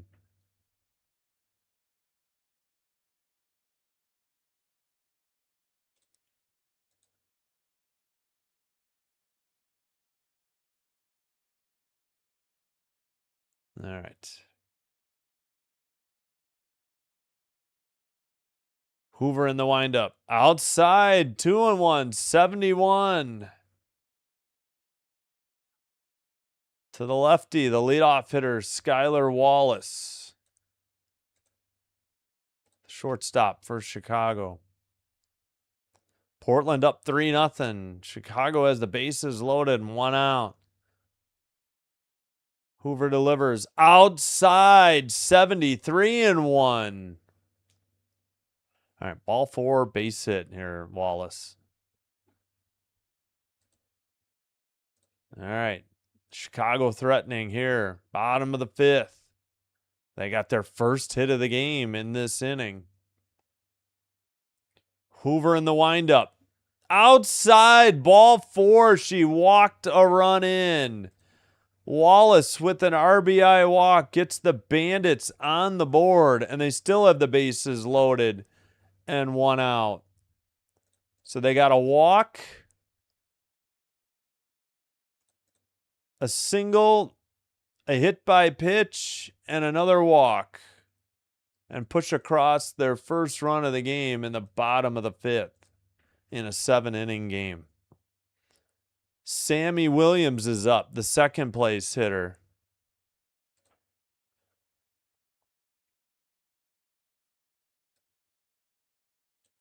Outside, 1-0, 71 miles per hour. Oh, that doesn't quite show, does it? Can I scrunch this up? Will it? No. I'm not sure. I'll just leave it. Popped it up. That'll probably be an infield fly. Shortstop catches it for out number 2. P6 and 2 outs now. Huge out by Williams. Dang it. Popped up after 1 pitch. Ouch.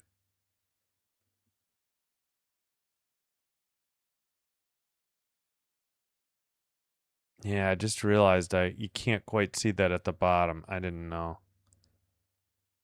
Morgan Zirkle up, the third hitter. Fouls it down the left field line. Sliding catch not made by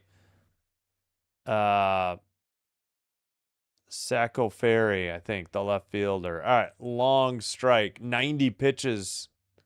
Good effort, but just out of the reach of the glove. Almost tipped the edge of the glove. Zirkle up. With 2 outs, bases loaded, tying run at second. 3-1 Portland. 90 pitches for Hoover. Here's the pitch. Outside, 1-1, 70. Evens the count, 1-1.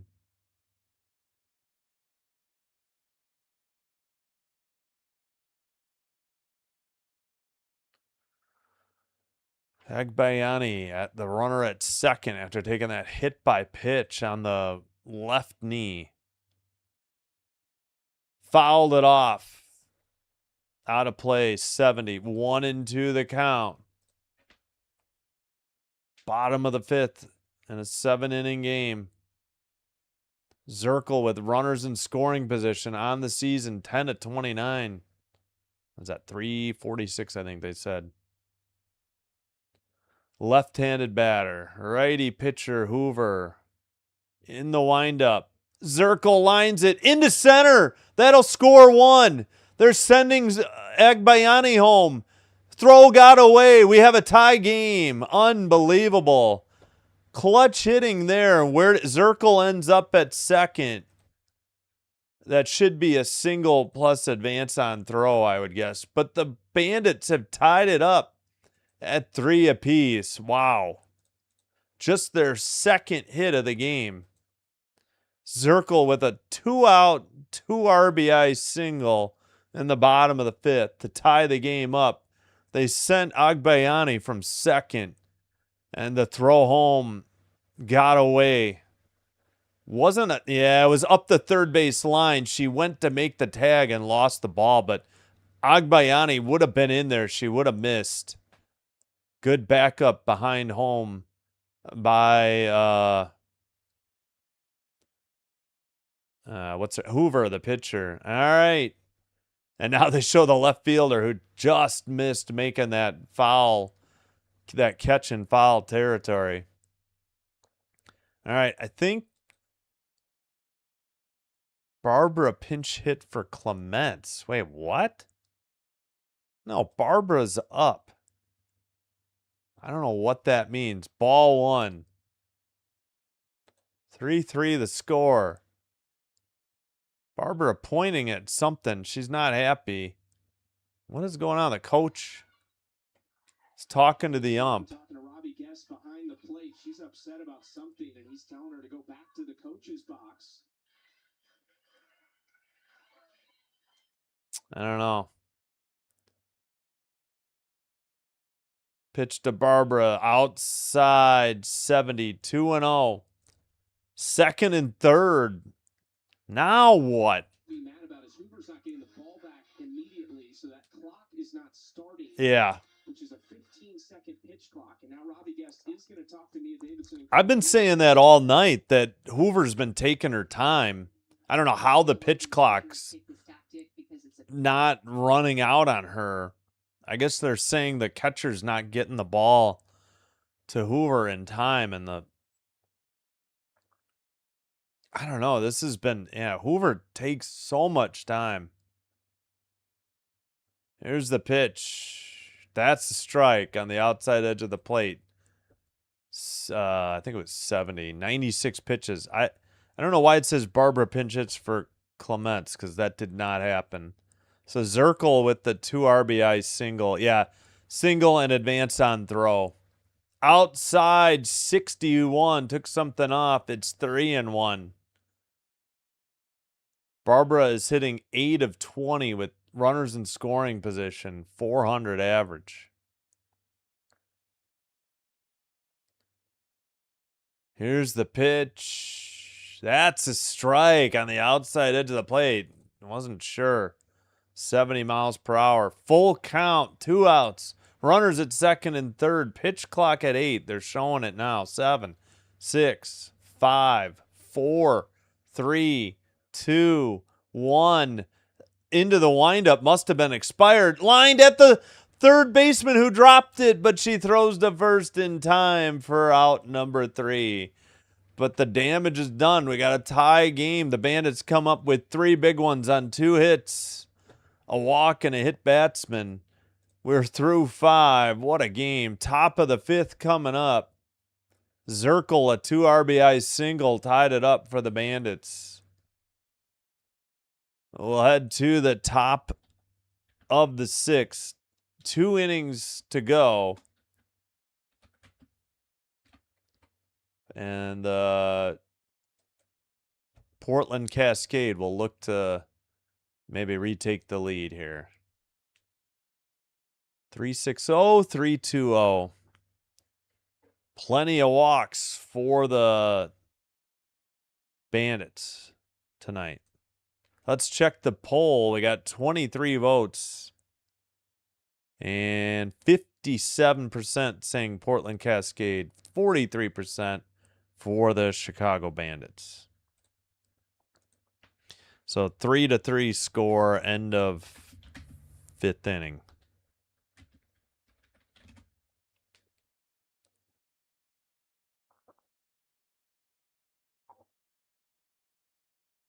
Let's check if the CFL is back underway yet.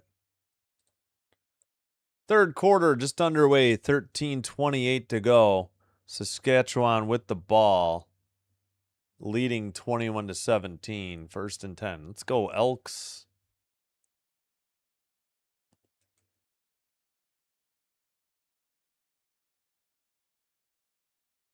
Hope you're enjoying the live stream. If you haven't already, please do me a favor, hit the thumbs up or the like button on the video. Consider hitting the subscribe button to the channel if you haven't already. Doing one or both does help to get the channel recommended to other viewers. This will help me grow the channel. I thank you for your support. If you happen to have a Twitch account, follow Sinbin Stream there as well. It is the same live stream, but it is faster and commercial free on Twitch. All right. They say Iakopo to catcher for Roos. Barbara to the designated player, which I thought she already was. Kern to right field.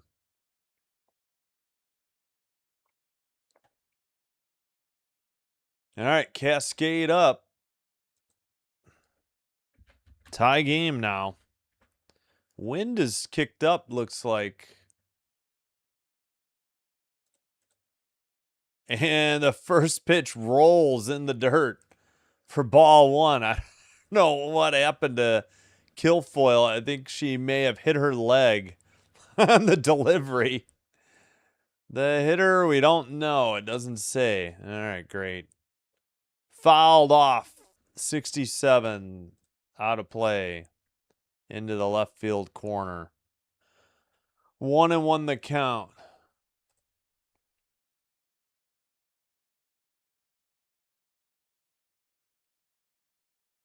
Righty lefty. Here's the pitch. Outside. 66. 2-1.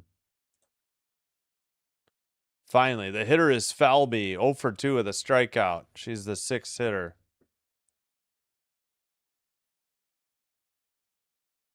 2-1 pitch. Grounded past the third baseman into left. A leadoff single for Falby on the Cascade. Hit number 7 for the Cascade. 3-3 score. 2 in the first for Portland. 1 in the fourth for Portland. 3 in the bottom of the fifth for Chicago. Kilfoyle with 18 pitches. Bunt. Foul. Out of play. 68. Strike 1.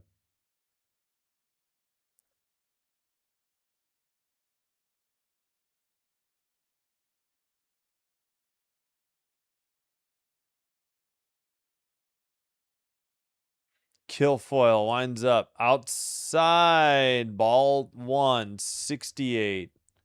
Evens the count.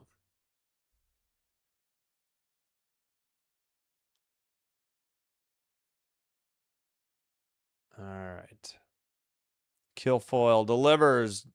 Tapped foul. May have been a bunt. 1-2. Oh, jeez. Why are we seeing what she filled out in school at 7 years old? Oh, brother. Or yeah. Sorry, I just... Kilfoyle delivers inside. 67. 2-2. Oh, the hitter is Bates. Now they put her up. 262 average, no homer, 2 RBI, 0 for 1 and a walk. 7th spot in the Portland lineup. Oh, yeah, she had that long at bat, I think. Weak tapper, shortstop to first. Got her just in time. Runner advances to second with only 1 out. Close play at first. 6-3 ground out. Quick throw. Just got her. That was very close. Very close. But nice stretch by the first baseman towards home plate. Hey, what's up, District Nation? How did the Red Wings do? All right. Still wait. All right. Bandits just got 3 in the bottom of the 5th. Lined foul down the left field line. 68 on the pitch. I think this is... No, Vidalis. She had an RBI single. This wasn't foul by much. The umpire had to hop over the ball at third. Red Wings won in extra innings. Oh, okay. Good for the Red Wings. Popped it up. 68. That would have nearly hit her. 0-2.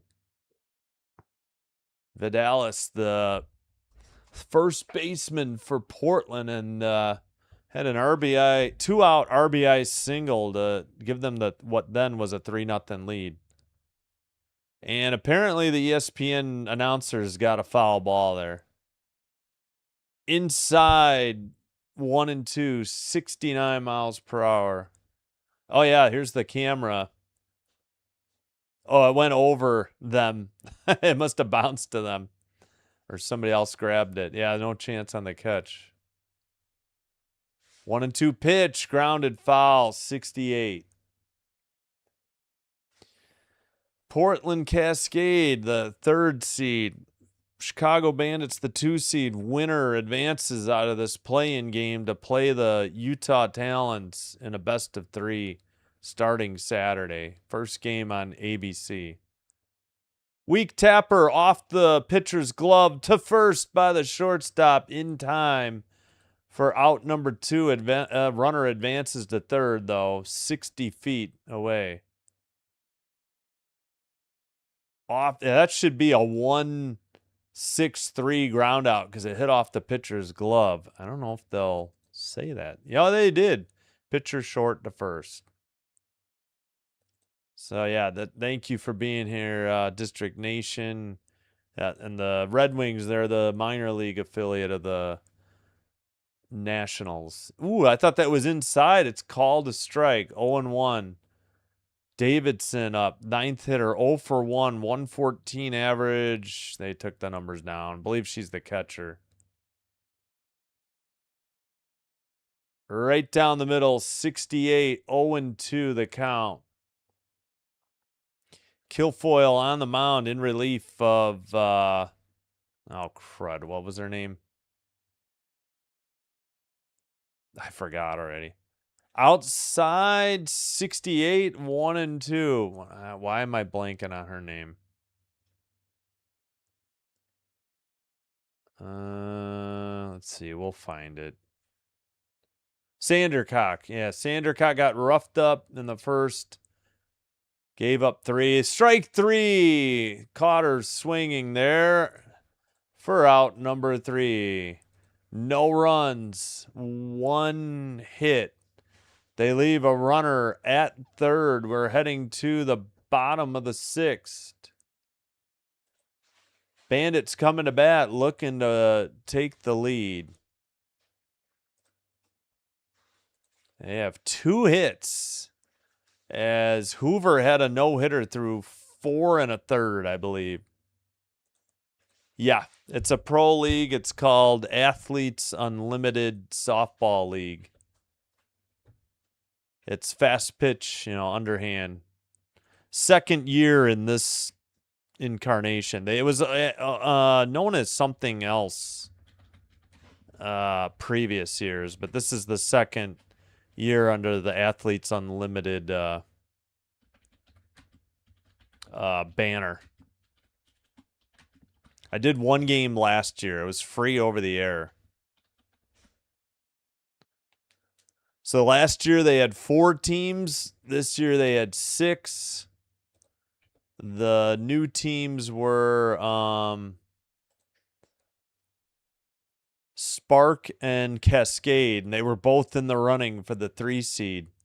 Spark, if they had won their last game over the Blaze, would have gone. They would be playing the Bandits tonight, but they got blown out by the Blaze like 11-1, something horrific.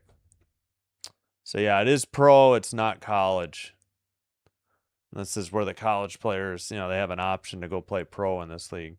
So the Volts, Blaze, Bandits, and Talons all returned. I think this is the first year that they had city names attached to the teams as well. Game started on ESPN2, but it is on ESPN right now. Gottschall to pitch for Hoover. All right, Hoover's night is done. She had a fabulous first 4 innings. Then they roughed her up in the bottom of the 5th, and Gottschall will pitch. Massillon, Ohio, 5'9". First team All-American at Tennessee.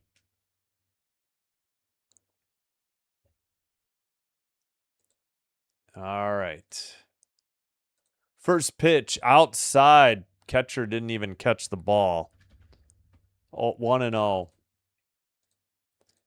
Hitter is, well, we don't know who the hitter is. ESPN hasn't put it up yet.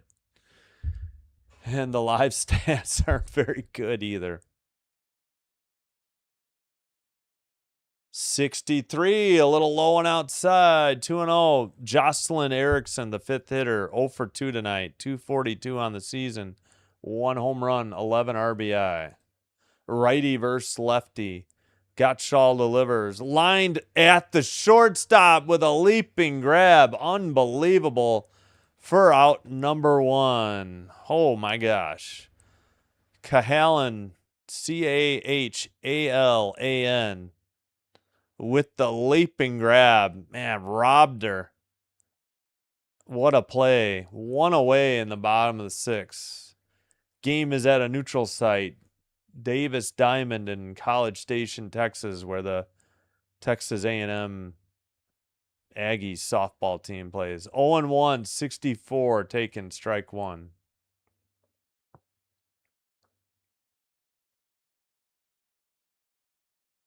Outside, 1-1, 64, missed. Righty versus righty. Who is the hitter? It is Iacopo, who's now the catcher. 0 for 1 with a strikeout tonight. Lined foul. Left field line. Bounced in the corner. 1-2.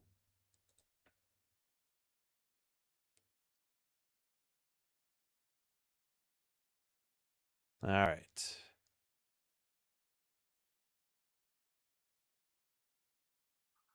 So we look at the Bandits coach flipping through her notebook.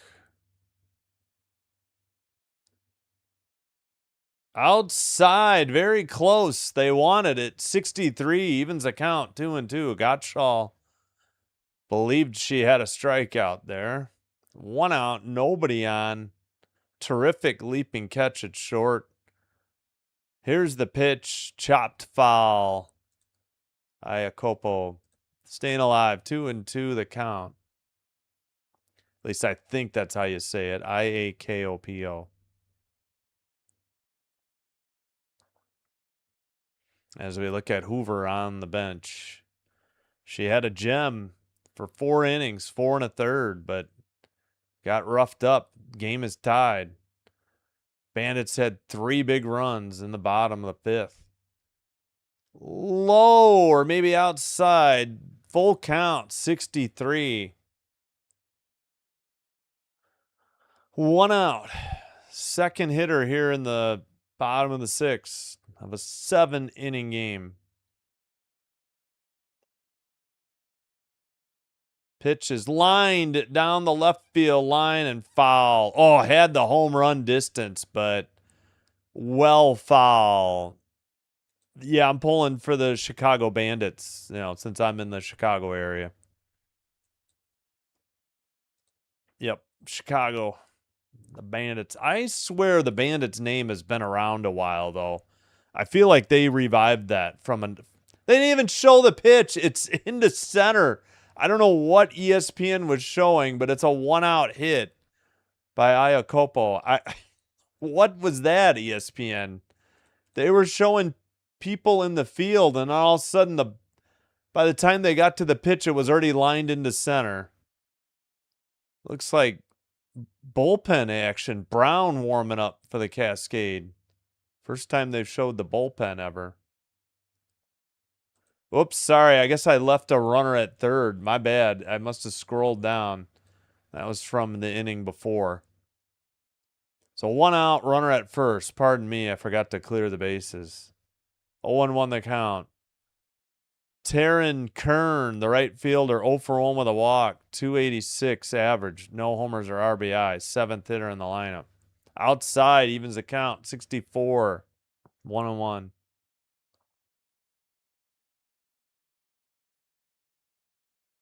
So single by Iacopo.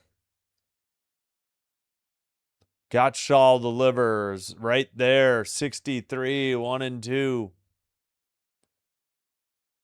Kernan right. Or maybe she's the designated player now. I think designated hitter. Pitchers don't bat. Yeah, I'm doing a manual scoreboard. Grounded foul. 1-2. I use overlays.uno.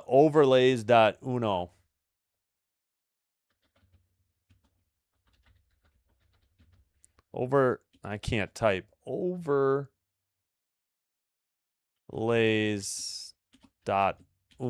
is the site I use. Inside. No, it's a strike 3. I thought that was ball 2. 2 away. As Kern strikes out looking for out number 2. Yes, I biffed on the manual scoreboard. Sorry. Yeah. I don't know why she took a pitch that close.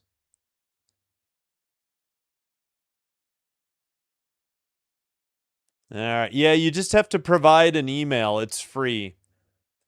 Yeah. Maybe okay, you know what? It's actually app.overlays.uno. Sorry. Missed the beginning. App.overlays.uno. You just have to sign up with an email. They want to charge you for ad free is all. All right, 1-1 to the next bat. Yeah, you're welcome, District Nation. No problem. Yeah, you're welcome. Popped up to center and caught for out number 3. No runs, 1 hit. They leave a runner at first. We're through 6. Top of the 7th coming up. Bandit or Cascade looking to take the lead in the final inning in a 3-3 game. Yeah, everything I use, this thing I just popped up and my schedule and this other scoreboard, the inning by inning one, are all from that site. That's the site I use.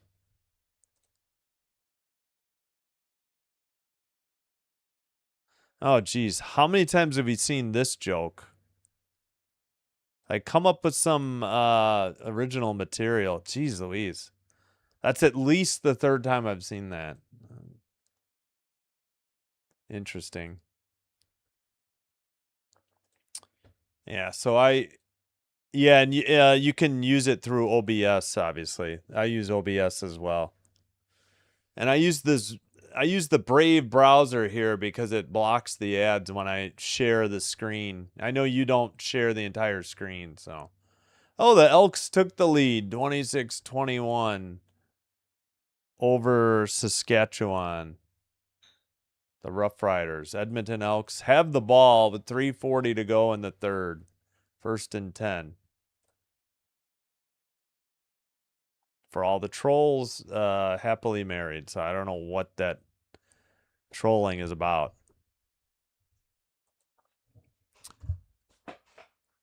Yeah, I had trouble finding something free like that. Just happened upon it. We'll have the Jays Red Sox. We're going to get a free trial of Apple TV and do the game tomorrow. All right, top of the 7th. I assume Kilfoyle will still be out there in relief for the Bandits.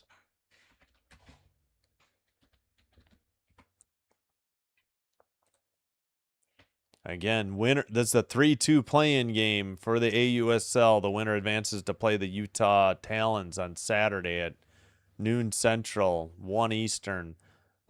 Strike called on the outside edge of the plate. 0-1 to Corby Otis. 0 for 3, the leadoff hitter. It is Kilfoyle on the mound. Righty.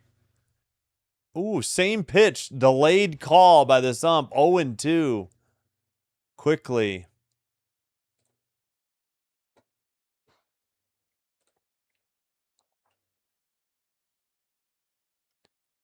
Here's the pitch. Weak tapper foul. 67 on the miles per hour on the pitch.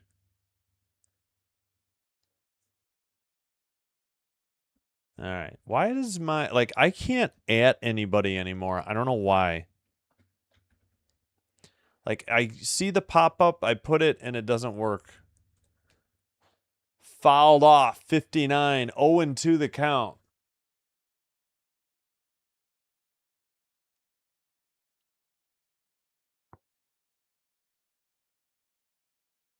More foul balls in the stands. Kilfoyle with an 0-2 count. Grounded to 3rd. Throw to 1st in time. G5-3 for out number 1. Otis grounds out. 1 out. Top of the 7th in a 3-3 game. 7-inning game. Good play to her right towards the bag and throws to 1st in time. That was Williams on the assist.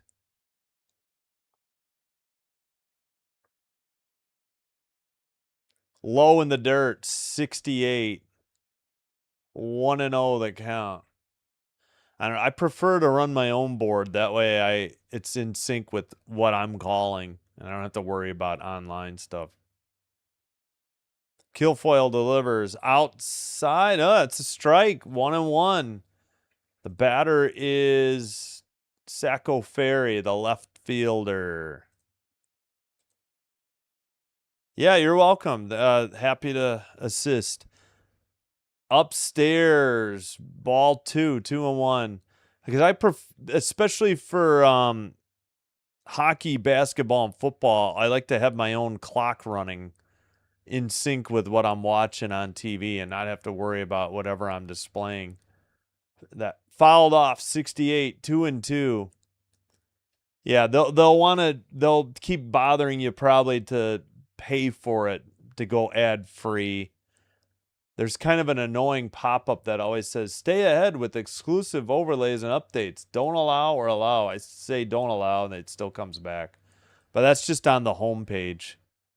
Weak tapper to third. Williams over to first in time. Out number 2. 5-3 put out. Back to back. Yeah, you're welcome. Something just I like to do because I like to have my own time. That way I don't have to answer, hey, what's the time? How much is left? Wow, somebody had a bomb on June 10th. Oh, it was Grant. Grant the hitter. Third baseman. Swung on and missed. Strike 1, 60 by Kilfoyle. She's 0 for 3 tonight. Third hitter in the lineup. 281 average, 10 homers, 22 RBI in just a 25-game season. Kilfoyle delivers upstairs, 1-1. Oh, the minor league board. Yeah, gotcha. Yeah, I know most. Yeah, you're going to be behind unless it's free over the air with an antenna. Outside, 2-1, 69. 45 pitches for Kilfoyle in relief. I think Sandercock went 4. I think Kilfoyle's been in since the 5th. I could be wrong. Fouled it off. I know she gave up all 3 runs. 2-2, fouled it off. Yeah, because Kilfoyle, Sandercock definitely gave up the run in the 4th. I wish I could put this at the bottom, this thing. It's not showing. Weak tapper to short, bobbled though, and that's going to be an error, and the Cascade have a runner with 2 outs. Rutrow, Raggy. Scoob. Well, the inning is not over. Thought we were headed to the bottom of the 9th, but we are not. E6. I forgot the shortstop's name. Yeah, just handcuffed her. Took a late high bounce. Maybe hit the wrist or the heel of the glove, and that's going to bring up Stewart, who has 2 doubles today. She takes ball 1. Yeah. Oh, that's nice that you got local. That's awesome. White Sox had that the start last year. Now they don't. 69, strike 1. Stewart thought it was inside. The ump called a strike. 1-1, 2 outs. Runner at... Oh, wait, they walked... Wait. Why do they have 2 on? Did I miss something? Fouled off, 1-2. What? Ground out, error. ESPN has runners at first and second. That is not correct. In the air to left center and caught with a running catch by the center fielder. No runs, no hits. They left one on the air. I have no idea why ESPN had first and second.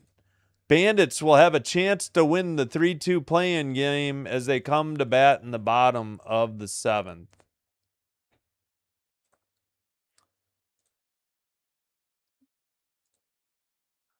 Yeah, so the White Sox were...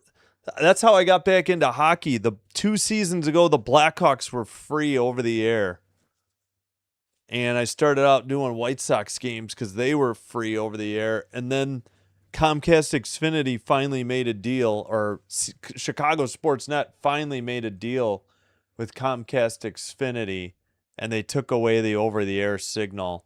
I'm going to try and use a roof end, well, I should say an attic antenna, to try and pull in a Milwaukee station for the, well, one, the Packers that I don't get when the Bears are on, and two, for the Blackhawks games. So hopefully they're almost 70 miles away. Hopefully I can pull them in.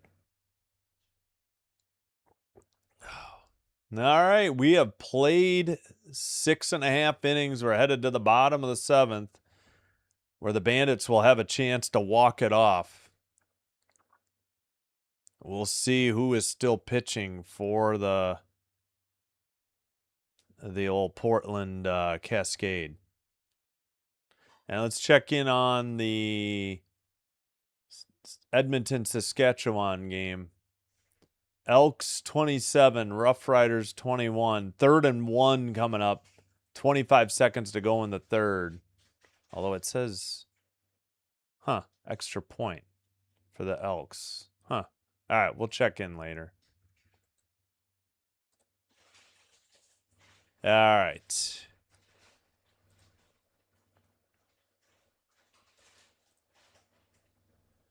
All right, let me try to scroll as far as I can up to see if you can. Yeah, you can just barely see that at the bottom. Okay, that's a little better.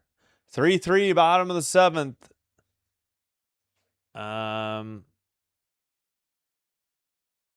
Let's see. First pitch out. No, it's a strike on the outside edge of the plate for strike 1 to Agbayani. 0 for 1, but hit by a pitch and scored a run in that 3-run inning.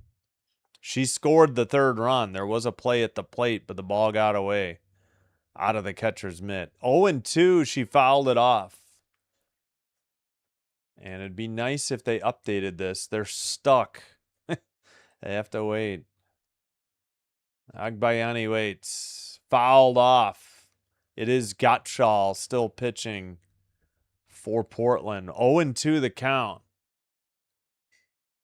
Gottschall came in, I believe she came in the bottom of the 6th because they let Hoover get out of, 3-3. She finished the inning. Lined into left between the 3rd baseman and the shortstop, and the Bandits have a leadoff single in the bottom of the 7th. 4th hit of the game. They had none through 4 and a 3rd innings. They picked up 2. Skylar Wallace, the leadoff hitter, 0 for 1, 2 walks. She's a .500 hitter in the regular season. 6 homers, 17 RBI. Righty versus lefty. And the game is well past 2 hours. Now, coach coming out. I don't know if she's making a lineup change or what. The Cascade manager is out. Gotcha. Yeah. No, I think we might get a pitching change. It's Brown who had been warming up. Brown has a little face mask. All right, I think that might be it for Gottschall. Yeah, Brown in for Gottschall. That's who's pitching.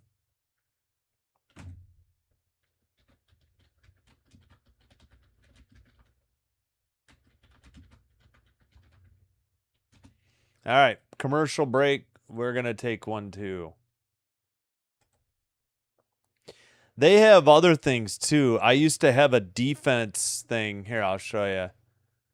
I don't use it anymore, but they have a defensive thing if you find it. I thought that was pretty cool.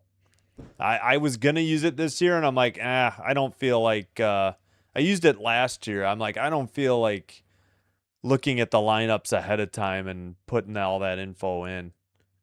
I'm sure they have a lineup one. I just never either used it or liked it.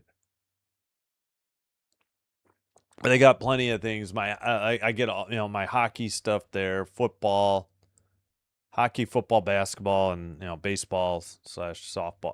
I wish they had a. I should have seen if they had a softball one for this 7-inning thing, because my other thing is default 9. When you go to extras, it doesn't work. Size for the browser? You mean for what I'm showing? It's window capture. I think it's, dang it. How did I do that? Whoops, I didn't mean to take it down. What did I just do? Oh no. Oh, I got to open a new tab. There we go. That's how I have it set. Yeah, it's a good question. I'll have to look into it. Brown is into pitch. Shoot, I don't. Oh, maybe it. No, it's not it. Properties. I thought it would be in properties. Something. Oh, I just did it again. Sorry about that. All right, I can't keep looking. Here we go. I'll have to figure it out. I think it's just standard, like what is it, 1920 by 1080 or something by 720. I think for the browser, yeah. Grounded to short, over to second, no play to get the double play. So out number 1, fielder's choice. Why did they say? Oh, David's okay. Fielder's choice, shortstop. Agbayani out. All right, 1 out. Runner at first. Yeah, I think it's like 1920 by 1080 or something like that. Upstairs, 1-0. The hitter is Williams. 427 average, 7 homers, 34 RBI in the regular season. 0 for 2 with a walk. Well, I think it's like 19... Isn't it 1920 by 1080 or something? Grounded to third. Shortstop gets it. Throws to second. Not in time. I think. So first and second, an infield hit with 1 out. 5th hit of the game for the Bandits. Great backhanded stop. 1-hop throw to second, but Skylar Wallace got to second in time. Wait a minute. They didn't call that a hit? In the air to center, but that's going to be out number 2. The runner will tag and head to third and is out. What are you doing? Why? Jeez Louise. Nice throw by the center fielder. We got to figure out if that was a hit or not. And now are we going to review this? Hold on.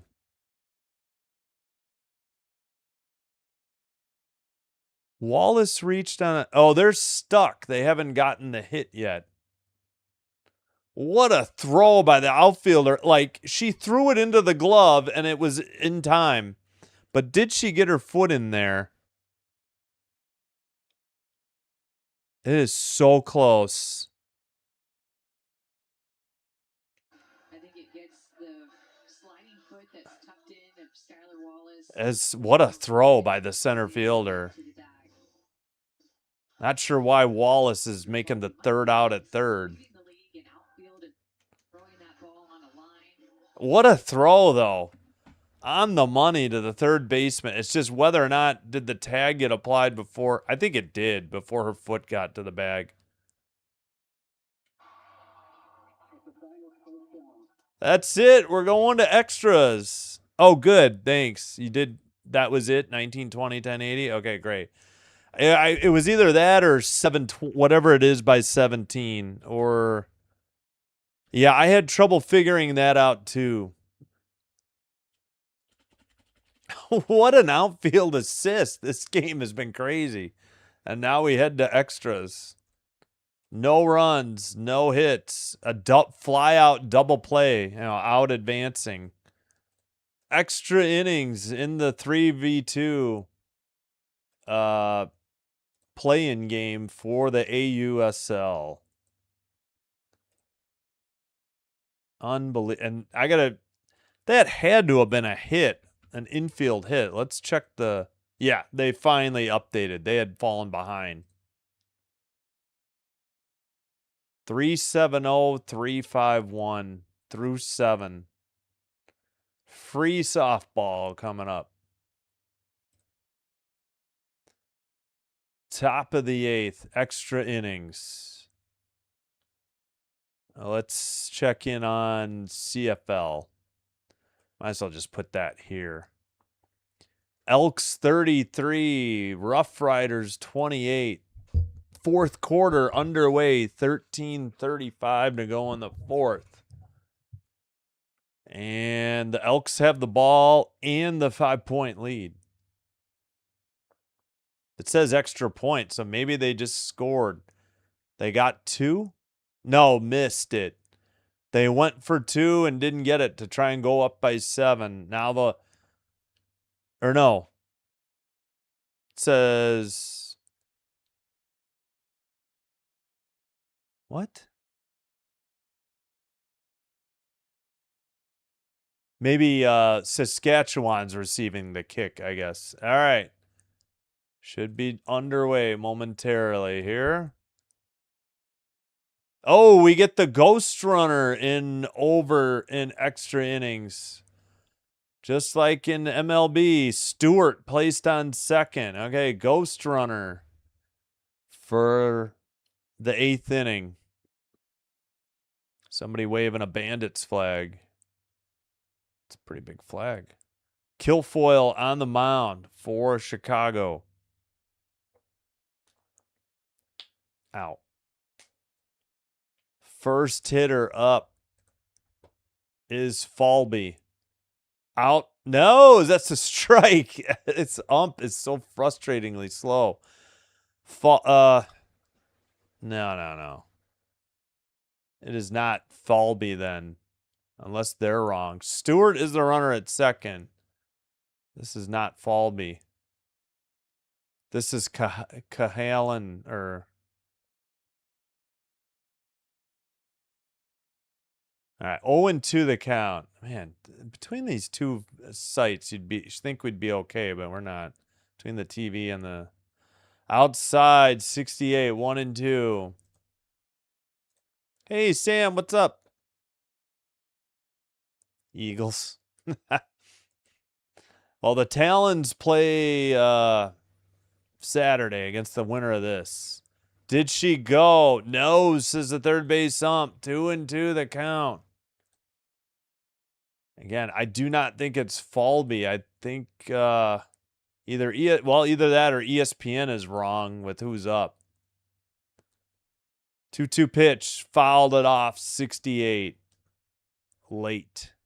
Number 31. All right, you know what? Can we just look up their I should have had their rosters up. I did last game. Yeah, it's Cahalan that's up. I guess AUSL jumped the gun.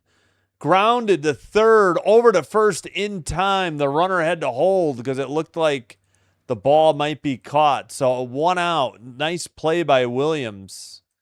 How's it going, Sam? Thanks for being here. Is that what for the Red Wings?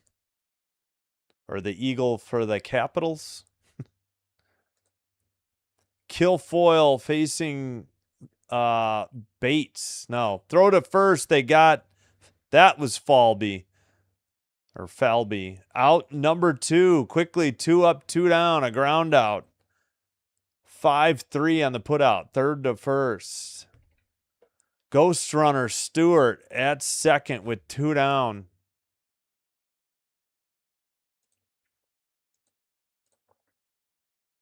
Now it's Bates. She fouls it off. 69. Bates, the second baseman. I wish they would put up more stats. I wish they had more. Just for DC in general. Got it. Yeah, I figured for the Red. Where do the Red Wings play, anyways? Kilfoyle delivers, fouled off, 69. 0-2 to Bates.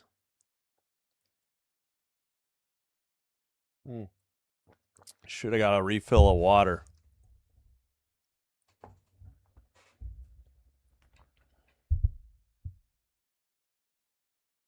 All right, Kilfoyle delivers.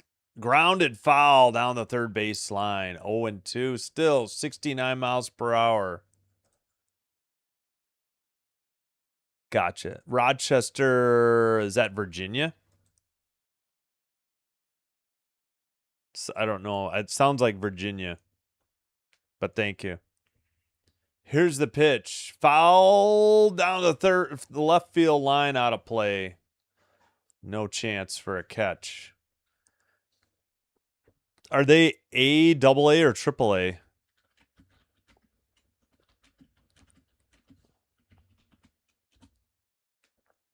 Oh, I'm sorry. Rochester, New York. Well, that makes sense. Oh, why was I thinking Virginia? All right, Kilfoyle with an 0-2 count. Here's the pitch. Weak tapper to third, another grounder. Oh no, the ball got away, and the run scores, and the throw home gets away. Oh my goodness. Should have been out number 3, and the runner got to the batter got to the second as well, and the Cascade get a break, a free run given up by the Bandits. That's got to be an error all the way. Williams rushed the throw. First baseman tried to stretch towards right field. Stewart was barely moving. Drew a throw, but that throw got away, and that allowed the hitter to get to second. And they have not declared what exactly happened yet. That's got to be an error. Might be 2 errors, honestly. I'll give them 1 for now. Oh, my goodness. Bandits should have been out of it. They blew it. All right, Bates reaches on a throwing error for third. Stewart advanced to third, scoring on a throwing error by the first baseman, unearned. I don't know about that. I think she was going to score, whether that throw, but it at least allowed the runner to go from first to second. Or on the throw. 1-0, 4-3 game. Tori Vidalis, 1 for 3 with a RBI single. Fouled it off, 68 out of play. 1-1 the count. Oh, they are AAA. Got it. Random Mossy, how's it going? Hope you're having a great, it's got to be Friday for you. Friday afternoon? No, you're fine, Sam. I don't mind. What's the count? It's not 1-1, 2-1 ball. So they did give him 2 errors on that play. What a choke by the Bandits. Strike 56, 2-2. Unbelievable. 4-3.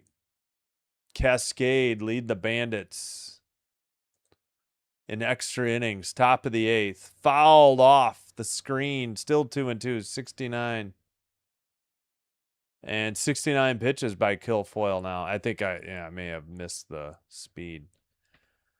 Oh, the Bandits gifted away the lead run here in the extra innings. Kilfoyle with the 2-2 count. Vidalis waits. Righty. Fouls it off again. 69 miles per hour. Pitch 70 in relief. Friday afternoon, 1:37. Yep, I figured.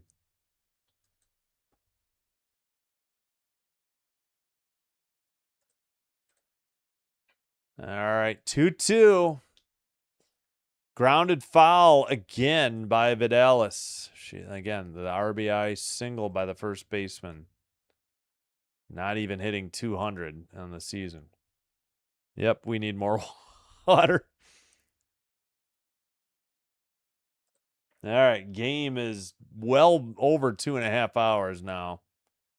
It was a very slow game. Kilfoyle delivers. Popped up. Vidalis. Shallow center. Second baseman catches it for out number 3. The damage is done. They get an unearned run. They gave up with 2 outs. And Cascade left one at second. Bottom of the 8th coming up. Do or die time for the Chicago Bandits. Whoops. I didn't mean to do that. Nope. Should be mid 8th. My bad. Forgot to fix the text. There we go. 2 errors, and they get a run.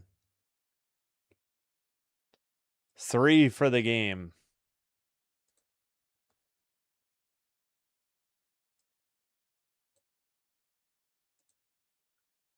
All right. Hope you'll join me tomorrow, Friday night. Jays Red Sox game 1 of a 3-game set in Boston, 6:10 Central. Saturday, 3:10. Don't know if I'll be able to add anything else. Would like to eat dinner after the Jays game and not do a baseball game at 6. Could do a game at 3 tomorrow, but I, again, would like to eat before the game.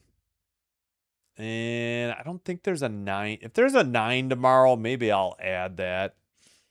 Jays, Red Sox, early afternoon, Sunday, 12:35. Then they've got District Nations Nationals in D.C. for a 3-game tilt on Monday.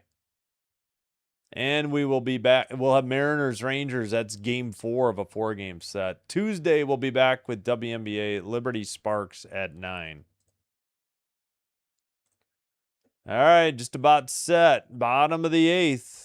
Extra innings. It was a 7-inning game, tied at 3. Williams with a bad throw. They should have been out of the inning. First baseman even was a lefty and couldn't stretch enough into right to get it. Stewart scored, the ghost runner scored the go-ahead run.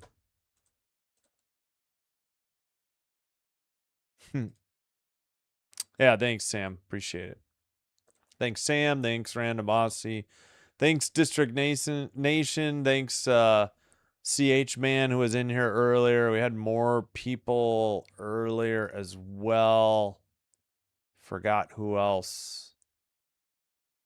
What is the delay here? Dan C stopped by. Eric was in here earlier.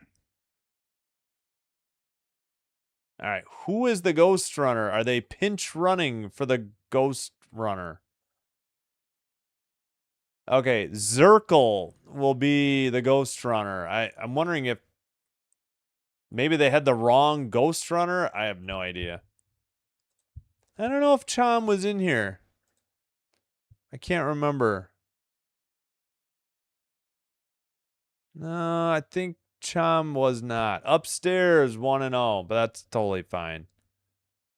I know Chom doesn't like sometimes Chom will stop by and he hates basketball, so I appreciate it when he stops in for WNBA. Second pitch, swung on and missed outside 68, 1-1. Hitter is Barbara, I believe.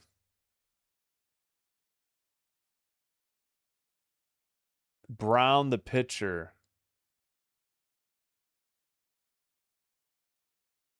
Inside edge of the plate. Strike 2, 1-2. Brown wears the face mask.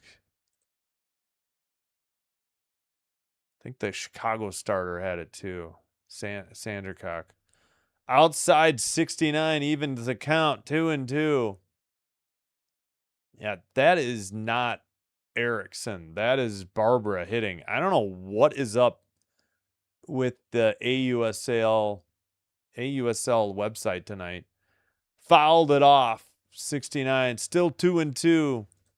Ah, yeah. He does like CFL. Yeah, no, I'm surprised he didn't. CH did. That's fine. No worries. We'll send you out to the conclusion of that CFL game. Brown delivers outside 58, full count. Oh, sorry, forgot to put the ghost runner on. Again, it's Zirkle at second. Brown, the pitcher, in relief for Portland. Third pitcher they've used tonight. Fouled off. Again, I'm pretty sure it's Mac Barbara. You know, Barbara's their last name, the hitter, lefty. ESPN hasn't showed it, and they've got Erickson, which is not right.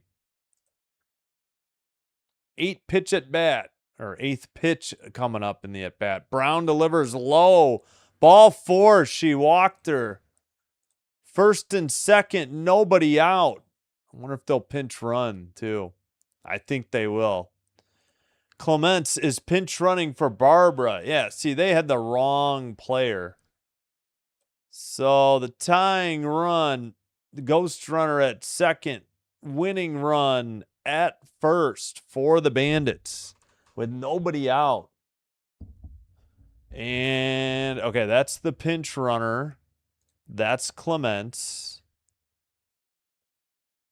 And the hitter is now Jocelyn Erickson, the 5th hitter, 242 average on the season. Fouled off and got a piece of the catcher. It may have hit the barrel of the bat and then ricocheted off the catcher, maybe in the hand. I don't know what she's trying to appeal to the third base umpire for. After the upset of Texas A&M, Lindsey Brown led Arizona State into Austin and had Texas on the ropes. All right, I don't know. Mound visit by the catcher. I think we'll get back underway shortly. I wonder if we go 9. Yeah, possibly. I think maybe, hopefully the Bandits nail it down here. Brown delivers, popped it up. Second baseman, one step onto the grass, one out. Ugh.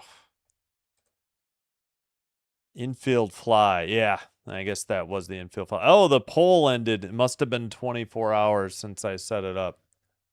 Yeah, this game would normally have been over by now, but it took a while because of Hoover. The pitcher took forever. Mary Iacopo, 1 for 2 with a single. Righty. Fouls it off. 70, just off the screen, out of play. 0-1 the count. So we had 29 votes. We'll see who ends up being correct. The 62% for Portland or the 38% for Chicago. Yeah, since Saturday's game's on ABC, I don't know. If the Bandits make it, maybe I'll do it. Upstairs, ball got away. Runners advance to second and third. That's got to be a wild pitch. 1-1. Oh, yeah, I mean, I'll be there if he wants to do it. Sure. I mean, I'll be there. All right, wild pitch. Clements to second, Zirkle to third. Now they got one out. Tying run at third. Popped up, but just goes out of play. Straight back. Strike 2. Oh, I guess I missed on the wild. It is 2-2 now. My bad. Yeah, I'll be there. Boy, I need water, though, if we go another inning. One out. Tying run at third. Winning run at second now. Swung on and missed. Actually, it was a 1-2 count. I was right. Strike 3. Got her. Now there's 2 down. First base open. Iacopo chased. Oh, she was way out in front. She got fooled by the pitch. Must have taken something out off it. That'll bring up Kern, a lefty. Brown delivers. Strike 1, 69. Another mound visit. Kern's 0 for 2 with a walk. 7th hitter in the lineup. 286 average. No homers, no RBI. She is currently the designated player, a.k.a. designated hitter. Pitchers don't bat. I guess she may have played right earlier. Now she's that. Okay. All right, we'll check in on that game. Rough Riders take the lead by 4, 37-33.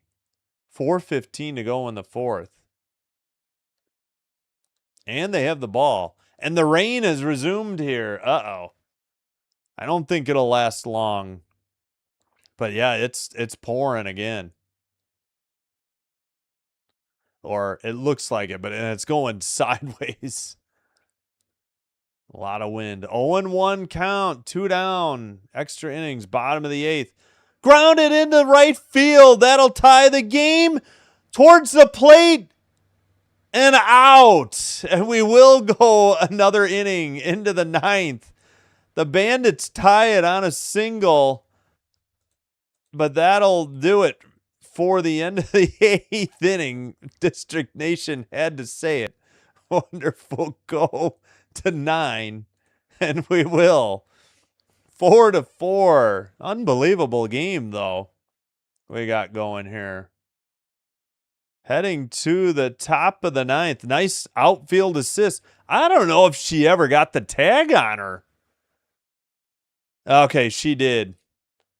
It was very close. She tried to jump over it. Yeah, she tagged her. That was just wishful thinking. So Kern RBI single to right. And Clement. Yeah, Zirkle scored. Clement out at home, right field to catcher. I don't know why it says out at third. That is not right. All right, well, at any rate, we're heading to the top of the 9th. Still tied.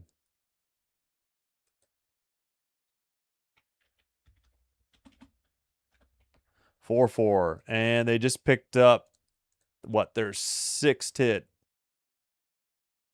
6th hit, I think. I can't even talk anymore. So that each team got a run in the 8th. And we're still tied. 4-7-0, 4-6-3. Man, if they just hadn't biffed away that run in the top of the 8th, we'd be done. We will go 9. All right, I need to get water. Yeah, real quick.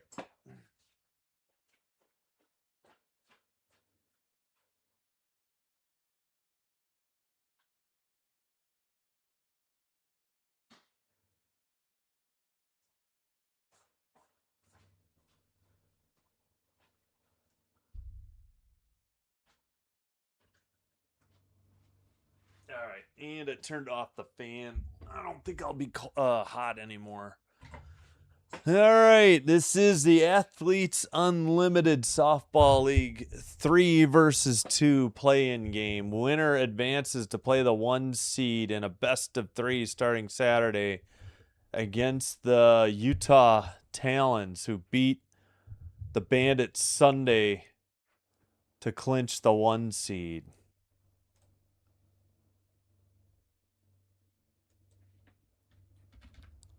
Whoops. And I think the rain stopped.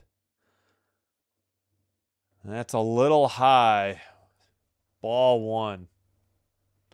Top of the 9th. Oh, we got to put the ghost runner on.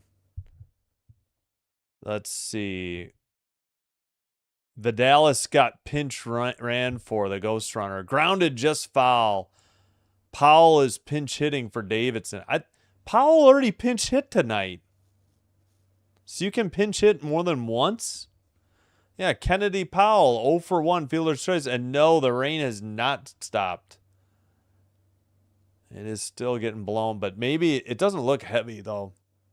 Weak tapper foul, 1 and 2, right to the catcher. Now it looks plenty heavy. 1-2 the count. So apparently you can pinch hit more than once.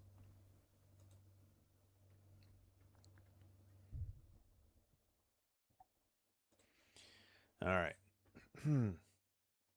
Powell pinch hitting for Davidson this time. Whoops.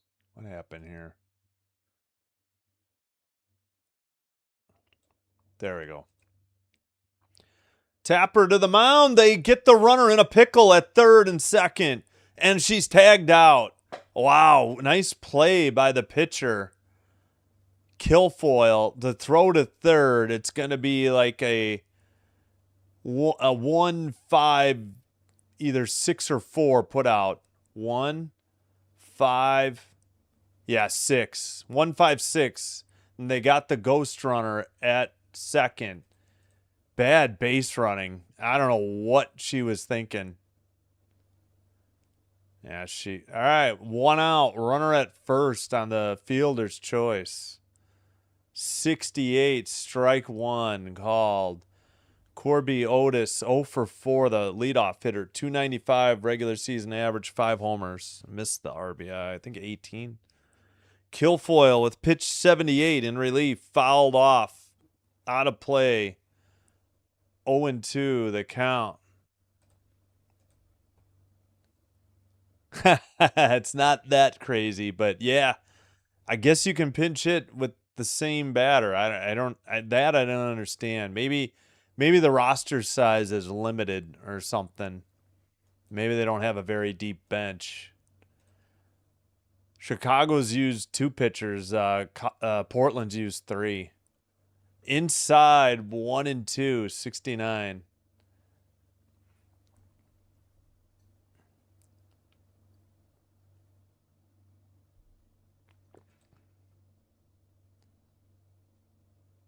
One-two pitch. Fouled. Nope. In the air to right. That's a fair ball. Caught for out number 2. F9.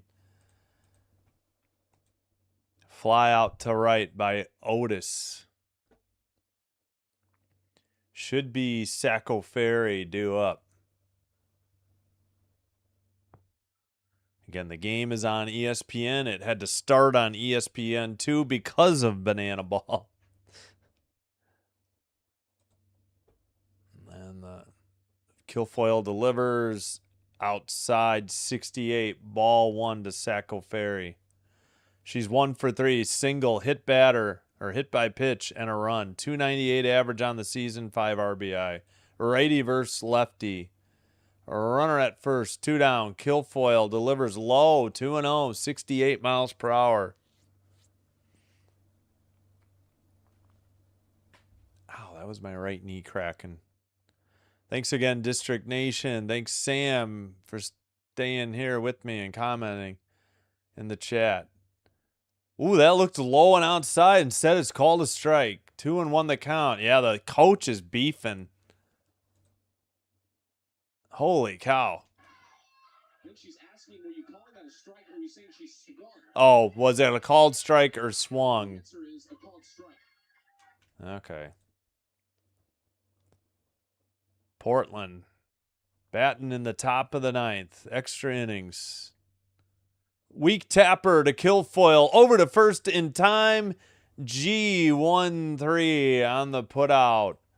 And the side is retired. The Bandits can walk it off here in the 2nd extra inning in the bottom of the 9th in a 4-4 game. Oh, I forgot to do mid-9th. Why did I miss that up? Nope. There we go. Strike 3. It's 4-7-0, 4-6-3. Saco Ferry grounded out. Pitcher. So G1-3. All right.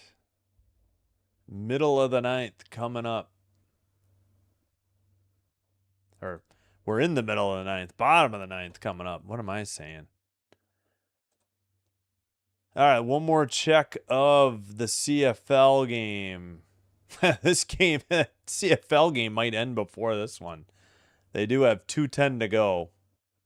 Elks 33. They retake the lead. Rough Riders 31. Edmonton over Saskatchewan by 2 late. Looks like Saskatchewan has a 2nd and goal coming up, though. I still want to know, why does their graphics show... Here, I'll take this off. A 55 or a center line, a 55-yard line. I thought they switched to a 100-yard field this year.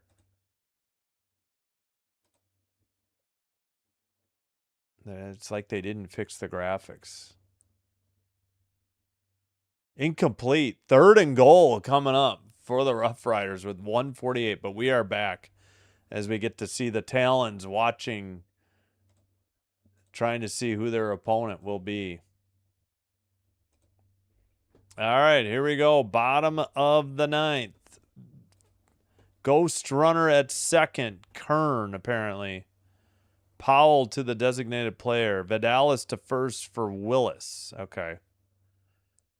Yeah, did they pinch hit? I don't remember. 4-4 the score. 3-3 after 7. Each team in extra innings got a run in the 8th. Bandits can win it here if they can just push a run across the plate against Brown. Agbayani. That is not Agbayani. Yeah, they are screwed up again. Foul bunt, strike 1. Yeah, AUSL is having trouble with this automatic runner, I think. It is Bella Dayton, 1 for 3, single and a run, 321 average on the regular season. Righty pitcher versus lefty. Yeah, Agbayani's in the on deck circle. Bunted. Throw to 1st in time. 1-3 on the putout, and the game-winning run is at 3rd. Sack bunt. 1-3. Agbayani, I think, out of the 9th spot. Chance to win it. Dayton was out on the sack bunt. Kern advanced to 3rd. 1 for 2. Single. Hit by pitch and a run scored. 319 average. 1 homer and a mound visit by the catcher and by the managers. Well, there's like 2 coaches coming out. The manager and another coach. That's interesting. All right. Can the Bandits walk it off with the winning run 60 feet away? And the rain is still coming down. You can see it behind this huddle at the mound. Okay. Talking things over with Brown. How long is this mound visit? Jeez Louise. Yeah. Wow. Yeah. You can see the water beating up on the helmet now. I think this is as heavy as the rain has been. Wow. With 1 out. Oh, no. They're going to a rain delay. Are you kidding me? This game won't end. Unbelievable. Wow. Well, CFL is definitely going to end. Let's take a look. Oh, I can't believe it. We're going to be in a rain delay. And the Rough Riders ended up settling for a field goal. They lead by 1.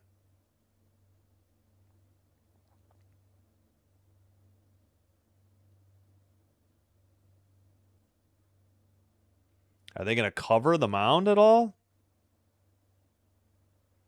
Oh, I can't believe it. Why didn't they just try to play through it?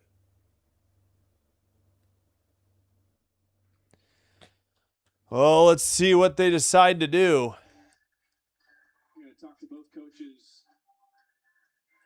real quick about what they want to do. Bottom of the 9th, 1 on, 1 out. Winning run is 60 feet from home for Chicago. Amanda, it looked like this might be over in the 8th, but it's the Portland defense that's been excellent and has kept this going over and over again. Sammy Williams, though. All right, we'll see what they decide to do. 1 out. Runner at 3rd. Game is called as of now by rain. Yeah, the Bandits almost won it in the bottom of the 8th. They got a second and third RBI single. Runner trying to score from second was gunned down at the plate. All right, are we gonna... Talons are entertaining themselves in the suites. Singing and dancing. Yep, I guess it was the heaviest the rain had been. They had played through it.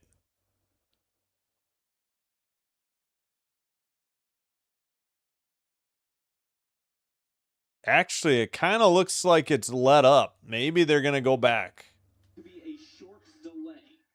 I think they're going to have to work on probably the... They're going to probably have to work on the mound. It looks like the rain has let up. Now the fans are dancing on top of the dugout. All righty. Hang with me here. Game is on ESPN. Rain hasn't stopped, but it looks significantly lighter. Excuse me.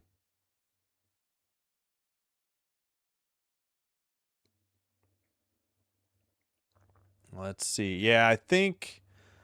Well, the Cascade are already coming back out. Looks like they're wiping off the bases. You know, first base, they've got that orange base inside the foul line. Actually, do they have the bases split down the line? Oh, okay. So they've wiped off the bases. Maybe they won't have to... Wonder if she'll be allowed to warm up a little bit. Brown. Yeah, I think Brown's going to warm up. The rain is still falling, but it's not nearly as bad. They're just wiping the bases and the plate. 83 degrees out. Humidity 85%. Wind gusts 15 miles per hour. 8 to 10 southwest. And they'll give Brown a chance to warm up. The rosin bag is... I guess still okay. It's not soaked. Maybe somebody picked it up. All right. I think we might be ready. It still looks kind of heavy as they look towards the lights. Agbayani's in the heading to the left-handed batter's box, but yeah, it looks like it's almost just as heavy.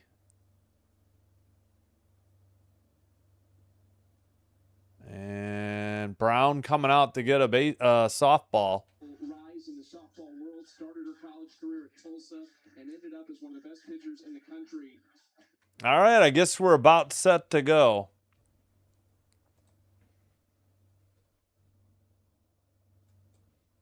Yeah, warm-up tosses now. So there's one out. The ghost runner at second was bunted to third. That's why we have one out. Agbayani is the hitter. Rain is still coming down.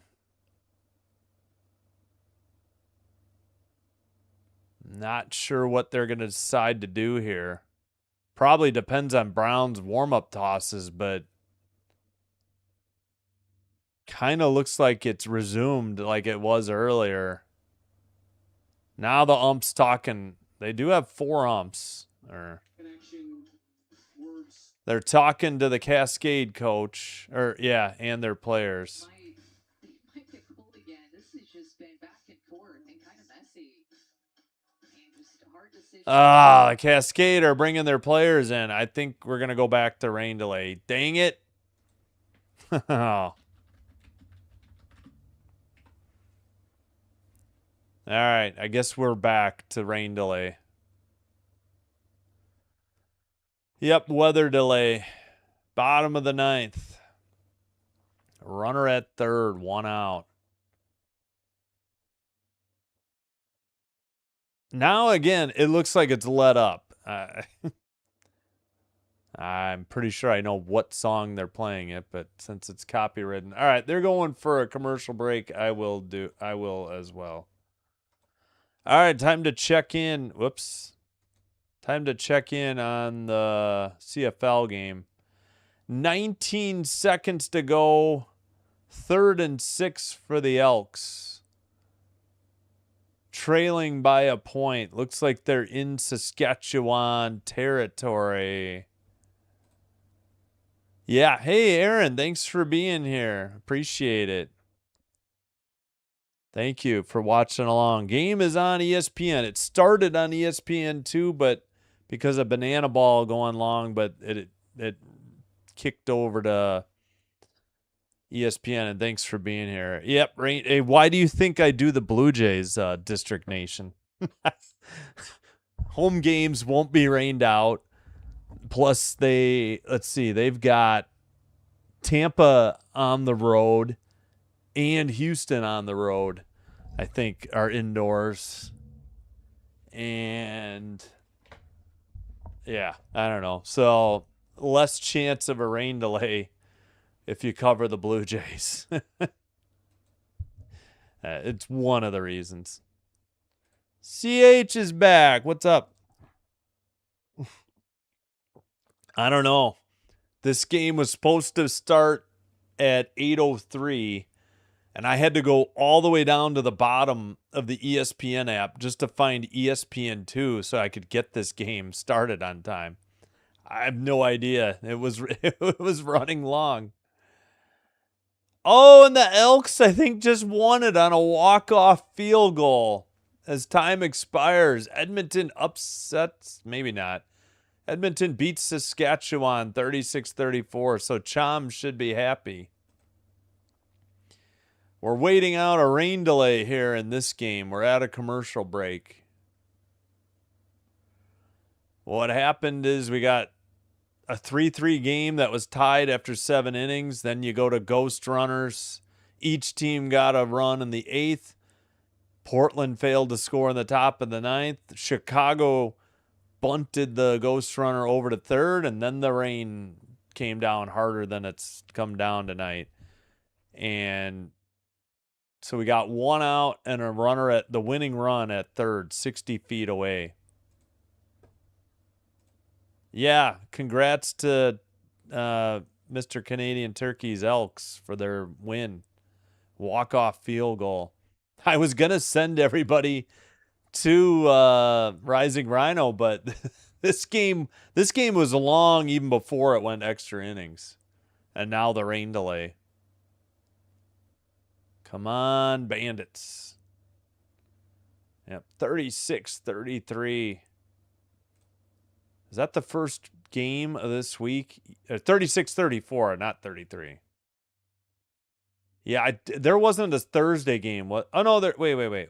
This is the Thursday game. I've seen Friday. My brain is fried. Yep, there it is.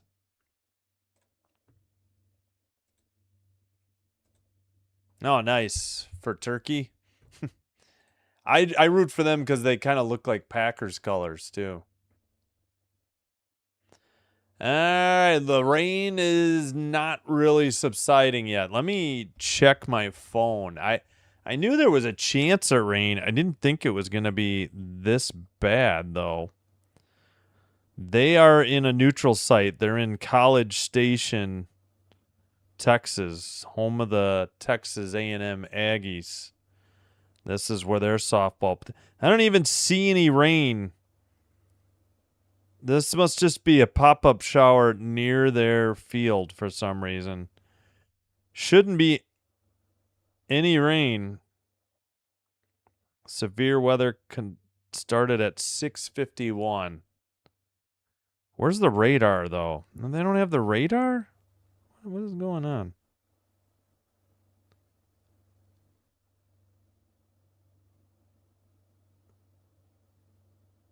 Wait, what are their severe weather alerts? Oh, a tropical storm warning? Okay. Well, is that going to mess with the best of 3 final? It starts on Saturday, though? Southeast Texas. Bertha expected to weaken as it moves through Southeast Texas. Okay. Yeah, I don't...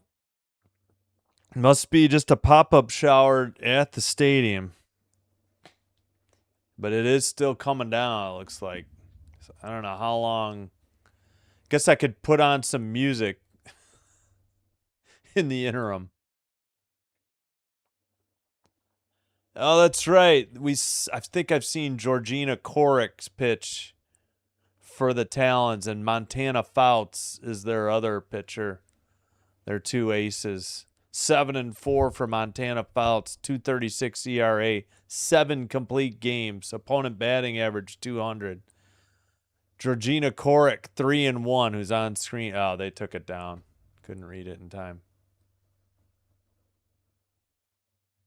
All right, they are out putting quick dry around home plate, so hopefully not much longer. They may need to re-chalk the batter's box. We'll see. They've got quick dry on the base pass between first and second and third. Let's take another commercial break while ESPN is at break. Thanks for joining me. I appreciate you being here and hanging out. I don't know. Maybe the game is on Saturday at noon on ABC. Maybe I'll add that. But I won't be able to do Sunday because the Jays play when the game's on. Same with Monday night, if necessary. You know, the series could be over. I could do game 1, though, as the Jays doesn't interfere with it. Now I got to do my free 7-day trial of Apple TV soon.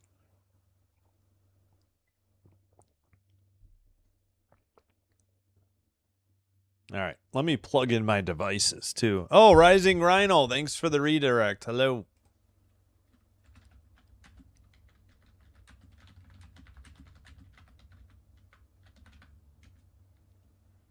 You had a great CFL game, I see.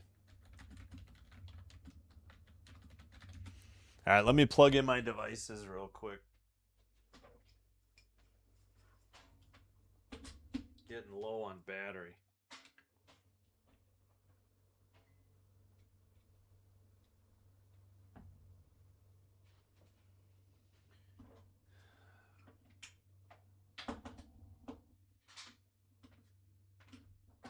All right. If you want to watch along, the game is available on ESPN and ESPN Unlimited. Thanks for letting me call the game for you. Thanks to Rising Rhino. I had hoped to redirect to Rising Rhino. I thought this game would be long over with before the CFL game, as we are eclipsing 3 hours thanks to the rain delay. Hello. Yes, I remember seeing you in another chat. Hello, Nkanu. I'm rooting for the Bandits, the Chicago Bandits. Yeah. It's the Portland Cascade and the Chicago Bandits. I think the Bandits name existed, but prior to this is the second year of this Athletes Unlimited softball league. Now let's take that down. You don't like being in the sin bin. Hello, Angel Jonah. Yeah, it means you've been a penalty victim or called for a penalty. Yes, thanks, Stark Baking Vanilla. Hello, Ryan in basketball. Thank you. I appreciate it. Moose win. Yeah, oh, the Elk. Yeah. Elk with a walk-off field goal. I had that up briefly, the score. Oh, thank you. I appreciate it. Thank you. Thank you, Linda. Hope you're doing well. 58-yarder? Oh, my goodness. All right, I think we might be set to resume. All right, yeah, I'll have to catch up on the chat later. I think we're fine. Wow, 58 yards. Oh, my goodness. All right, I think we're finally set to resume. Agbayani, the hitter, 1 for 2, single, and a hit by pitch. Pops it up. That's not going to be deep enough. This is the second baseman. 2 outs. Dang it. Couldn't afford that. 2 away. Winning run at third. Bates on the catch. That'll bring up top of the order. And are they going to go ahead and walk her is what I'm wondering. Or we got, yeah, wait a minute. Yep, I think they intentionally walked Wallace, which she's a 500 hitter, so I don't blame them. Plus, she's a lefty hitter. That'll bring up Williams, 1 for 3, single and walk, 427 average, 7 homers, 34 RBI on a 25-game season. Upstairs, ball 1. They didn't have the miles per hour. Hey, thank you. Hello. Elks cheated. Brown delivers right down the middle, strike 1. They're not doing the miles per hour. The radar gun gets soaked in the rain. Not working. Thanks again for the redirect, Rhino. Appreciate you. I'll hit you back at some point. Brown, oh, she fouled off 1 and 2. High and tight, and Williams, just an excuse me swing, fouled it off. First, well, it doesn't matter the runner at first, but runner at third with 2 outs, bottom of the 9th, extra innings of a 7-inning game. Brown delivers, fouled it off by Williams, 1 and 2. 3-3 after 7, 1-1 after 8, or 1 run each in the 8th, so 4-4 after 8. Game-winning run was gunned down at the plate in the bottom of the 8th on a 2-run, what was going to be a 2-run single to right, but it ended up being just a 1-run to tie it up. Brown delivers, got her on a high riser, swung on a miss, strike 3, and the Bandits strand the winning run at third with 1 out, and we play on. We head to the top of the 10th. Neither team able to win and advance in the 3v2 play-in game. Yeah, I know. With the rain delay, too. Oh, yeah. Thank you, Ryan. Yeah, I like Collier. I don't like the Lynx coach, but I do like Collier. And it's hard not to like Olivia Miles. Yeah, thank you. Hello, Linda. Thanks for being here. This is softball fish. Fast pitch, underhand. I'm hoping the Chicago Bandits, not the Portland Cascade. I am in the Chicago suburbs, technically. Top of the 10th coming up.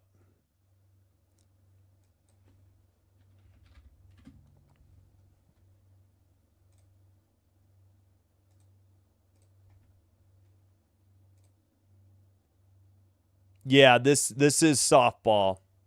This is the second year. It's called Athletes Unlimited Softball League, AUSL. Second year. The Talons won it all last year. They had 4 teams. This year they have 6, so they added this 3v2 play-in game. No, I did do one Major League rugby game last year, but it's hard. I don't know what I'm talking about. That's crazy. No. I'm in the Chicago area. I'm doing Jays games. Cascade Mountains. Portland Cascade, as in Cascade Mountains. Yep. I think the Bandits existed prior to this league, too. Oh, it's a waterfall? I thought it was mountains. Dishwasher liquid. Very good. Thanks, Linda. I appreciate it.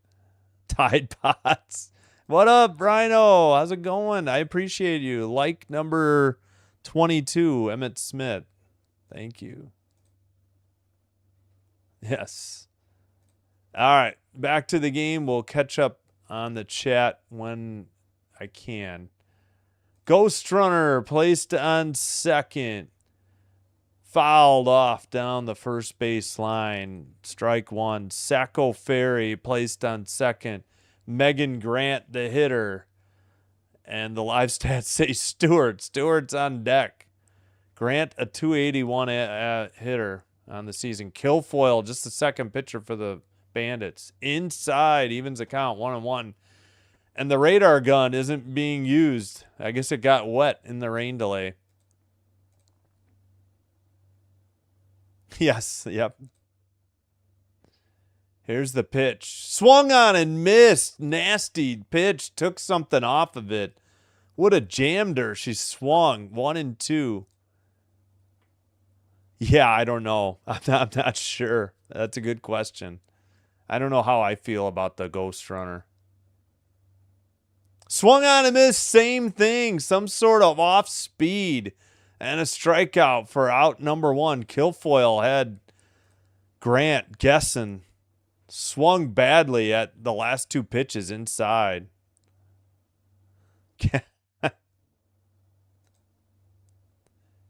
20 years. Ooh, on the inside edge of the plate, strike 1. This ump is slow to put it up. Stewart, who's 3 for 4. I believe she scored the 4th run in the 8th. After the Bandits gifted them a run with 2 errors. Outside edge of the plate, strike 2. Stewart can't believe the call. Stunner stink. Yeah. Yes, thank you, Rising Rhino. Thank you, Linda. Thank you for Rhino Nation for joining. Inside, did she go? No, says the first base ump. 1-2 the count. Yes, District Nation. Thanks for joining. Thank you. Somebody just gave a gift. Sorry, I'm way behind on the chat. Fouled it off. Still 1-2. 90 pitches in relief. I've seen somebody pitch 7 and get like 140 pitches though, so. Oh, sweet.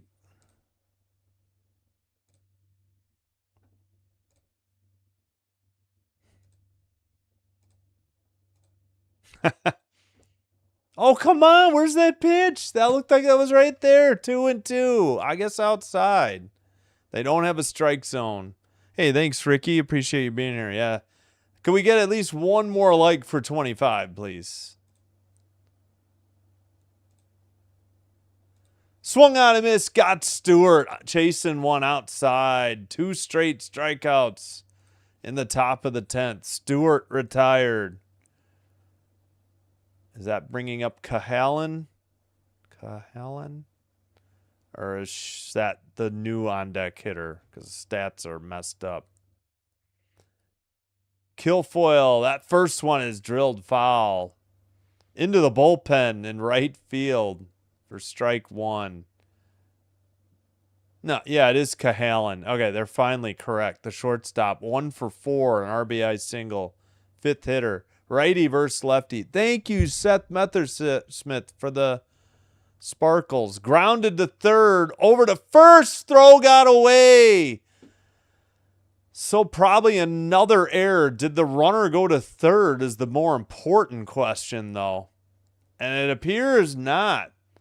The runner held. Williams rushed another one. Backhander got away. Rushed the throw. Bounced it, and the first baseman couldn't come up with it in the dirt. That's got to be an error. Probably error number 4 on the Bandits. Runner luckily held at second somehow. Inside 1-1, and the ESPN app is spinning. Great. Oh, come on, ESPN. What are you doing to me? I bet you this broadcast timed out or something. All right, let me get out and try to get back in. I don't know. Thanks a lot, ESPN app. I bet you they didn't think this thing would go well over 3 hours. Oh my gosh. I hate you, ESPN.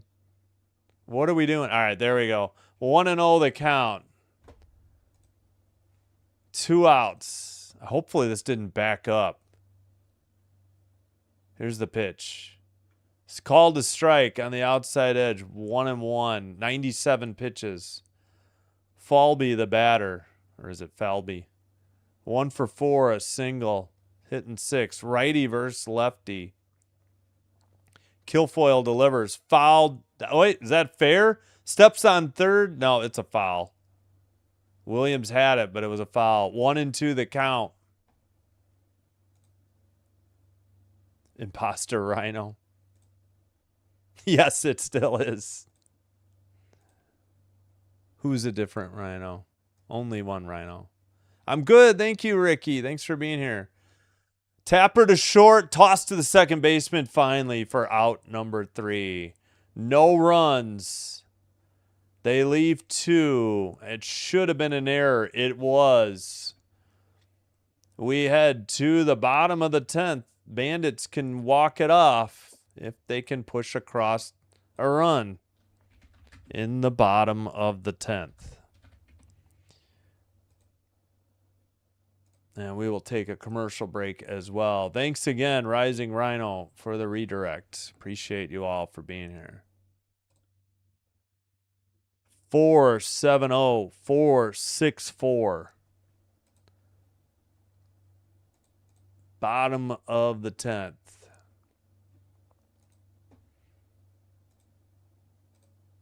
You're an imposter.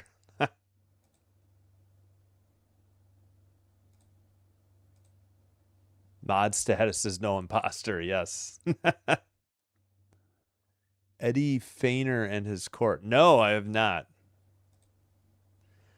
Hey, thanks. We got to 26 likes. I do appreciate it. I'm a fan of it, not gonna lie. Imposter Rhino. Fitzy, where's Fitzy? Oh, Fitzy, there we go. Welcome, Fitzy. Thanks for being here. King and his court. Gotcha. Yeah, thank you. I appreciate it. I did want to redirect to you, but this game is gone. This game was long before extra innings and the rain delay. I read it as Buddy. Don't worry. All right, here we go. Bottom of the 10th. Yeah, it's still the same pitcher. The third pitcher for Portland, Brown, in relief. She's at 29 pitches. And, of course, we got to put the ghost runner on. And it looks like the live stats have frozen on AUSL.com.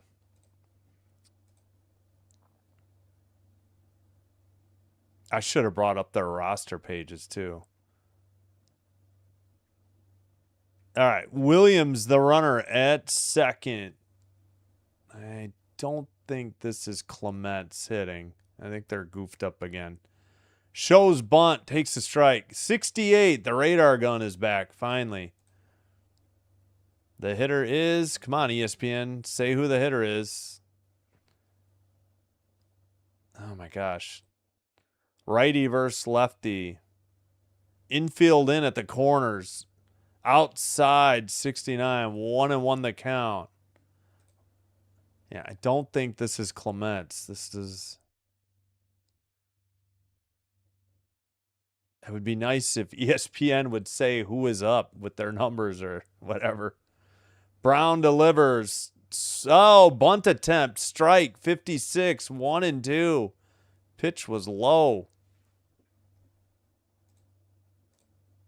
Yes, thank you, Ricky. Yeah, I mean, this is the only... I don't want to spend cable or satellite or streaming, so... Swung on and missed on a high riser. Strikeout. That was Zirkle. That's what I thought. Clements was on deck. Zirkle, who had the 2 RBI single, the only reason we got to a 3-3 game. When the Bandits finally put 3 across to tie the game up in the bottom of the 5th. Grounded right back to the pitcher. Runner takes off for third, but there's 2 down. Ground out by Clements. 1-3 on the putout. 2 down in the bottom of the 10th. Yeah, gotcha. Yeah.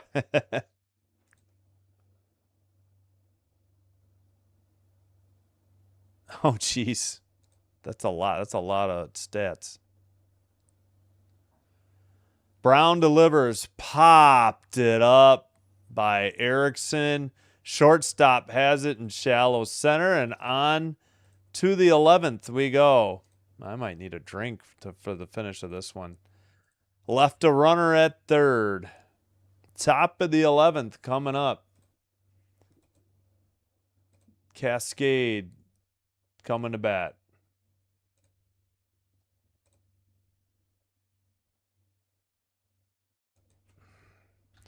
Well, thank goodness the rain delay wasn't too long. 470, 464. Portland, why they do PDX for the airport code instead of POR, I have no idea. It's annoying. Portland had 2 in the first, 1 in the fourth. Chicago had all 3 in the fifth. We went to extras after 7, tied 3-3. Each team, Bandits should have been out of it. They made a bad throw at first, and the runner scored all the way from second as the throw got away at home. And then the Bandits tied it up with a single to right. They had second and third, and the runner from second got thrown out at the plate by the right fielder. And we had a scoreless 9th and 10th. That's why we're at where we are at where we are. Why we are where we're at. I don't know what I'm trying to say. And Zirkle had the 2 RBI single in the 5th to tie it up 3-3. He could strike you out pitching behind his back. Unbelievable. It's on Paramount Plus. Never watched it. Yep, I agree, Seth. Yep, that's her name, Zirkle. Zerkle. Yep, that's how you spell it. Oh, he did? Yeah, I'll have to look that up. I don't remember hearing this before. I know they've had other incarnations of professional women's softball. This league is in its 2nd year, but I think the Bandits have been around longer than this league. But this league did have another name prior to the AUSL in 2025. Top of the 11th, Ghost Runner at second. Falby. And that's a foul bunt for strike 1. Falby at second. I guess it's Falby. Foul bunt. And this is not Vidalis. Yeah, the stats are wrong. Vidalis is on deck. Falby at second. There's like no... I don't know. There's like no good stats. Foul bunt again. 67. 0-2. Kilfoyle with 101 pitches in relief. Sandercock went 4 or 5. I think she went 4. This is Sis Bates. 0 for 3, a walk and reached down an air. Swung on and missed at a pitch in the dirt. Throw to first. Safe. Are you kidding? And more importantly, the runner moved to third. So is that going to be another error on the throw? Drop third strike. Oh, I guess she did beat it out. First baseman went to cover the orange bag. Throw was in the inside. Very close at first. I'm wondering if it's going to be it's a drop third strike. So I guess it's not technically an error. That's going to break their live stats, I'm sure. I don't know if they're reviewing this. They're not going to win it. The foot's on the bag. The Bandits are in some trouble. I guess we do have a review. We got copyright music. I like that song, Alan Parsons Project. After further review, the call has been confirmed as a safe at first base. Oh, Bandits are out of challenges, too. Yeah, they reached first. So that's a drop third strike. They say wild pitch, but wild pitch advanced to third. At any rate, it's first and third, nobody out.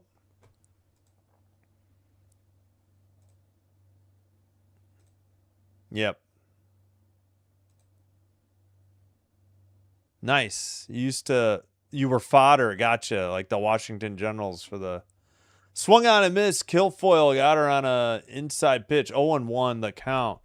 Vidalis 1 for 4 with the RBI single, batting 8th. That was the 3rd RBI for the Cascade. Inside, I say mountain because it looks like they have a mountain on their logo on the C.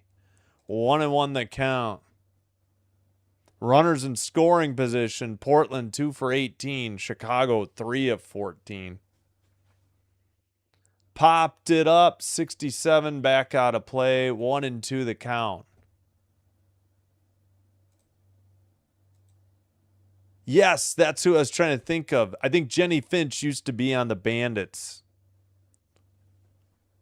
I don't know what the leagues were called back then, but yeah, I remember Jenny Finch. Inside. Olympics too, I think. But I think she was on the Bandits, whatever they were called back in the day. I don't know. I would like it to. Hey, Luke, what's up? Oh, okay, yeah. Fouled off 2-2. When I played intramurals, I think in college, I think the guys started with a 1-1 count. And if you maybe everybody started with a 1-1 count. It was, you know, every other male, female, male, female. And if you intentionally walked the male, the female got a walk as well. That one was way gone, but way foul by Vidalis. 2-2. Down the left field line, out of play. Gotcha. If you fouled it off, you were out. If it was a ball, you walked. Yeah, to keep it going. Ours, yeah, you started with a 1-1 count to cut down the pitches. A little low. Did the runner take second? Yes, she did. Oh, boy. No force play now for the Bandits. Got to tag at third or home, or got to play it at first, or hopefully they get a strikeout. 3-2 pitch. Popped it up. Shallow center on the run. Caught. Throw home. The runner didn't advance. 1 out. F8. 1 down. Oh, they said Bates advanced to second on a pass ball. Okay. So the ghost runner, and then a drop third strike and a bad, throw wasn't in time. The runner beat it out. First and third, advanced to second on a pass ball. Kennedy Powell pinch hitting for the 3rd time tonight. That's one rule I wasn't aware of. Loops one, and it's right at the third baseman, L5, for out number 2. Kennedy Powell, 0 for 3 with 3 pinch hits tonight. Hey, Canadian Turkey, yeah, congrats to the Elks for the walk-off field goal. I didn't know it was 58 yards, though. Excuse me. That's a foul ball, I believe, because otherwise that would have been a wild pitch. Yep. Oh, hit the bat. 0-1. Gotcha. Yeah, much faster. Get more games in.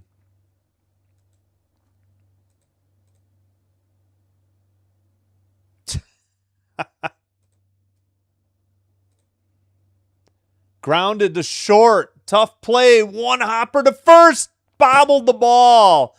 And the Portland Cascade take I hope only a 1-run lead. More defensive struggles for the Bandits. We'll see what they call that, but it is 5-4. Tough play, backhanded stop, and a 1-hop throw. Oh, the first baseman should have had it. Oh. Inside, ball 1. We'll see what they called. Sorry, 1-0. They don't have it yet. Waiting on the official score. Fouled. Nope. Fly to left. Caught for out number 3. Well, Bandits need 1 or the game is over. Cascade got 1, left 2. Bottom of the 11th coming up in the 3v2 play-in game in the AUSL. It was a throwing error by the shortstop. Yep, it was a one-hopper. Error number 5. They made 2 on one play in extra innings. Oh, boy. 570-465. The ghost runner was plated.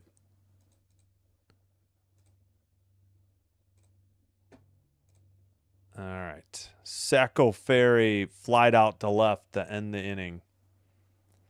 Probably going to be Brown back on the mound for the Portland Fire. Or Fire, that's the WNBA team. The Portland Cascade.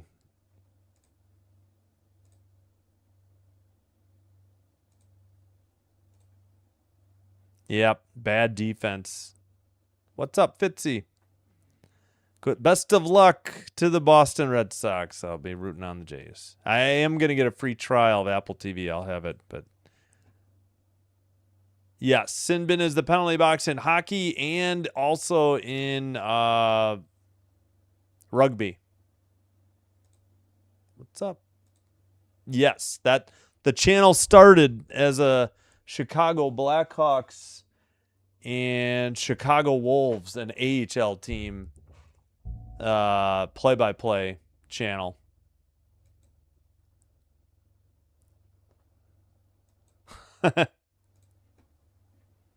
Yes, so I do hockey, but Green Bay Packers football trumps it all, though.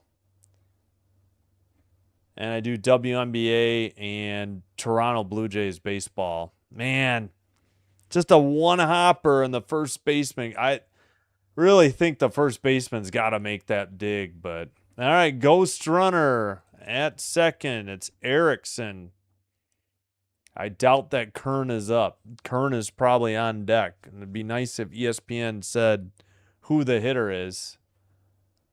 And it's number 33. I should have had their roster up. Righty versus righty. Bunt. Throw to first in time. 5-3. Bunt. 1 out. That was Iakopo. Iakopo. And now Kern will be up. Ground out. Sack bunt. 5-3 on the ground out.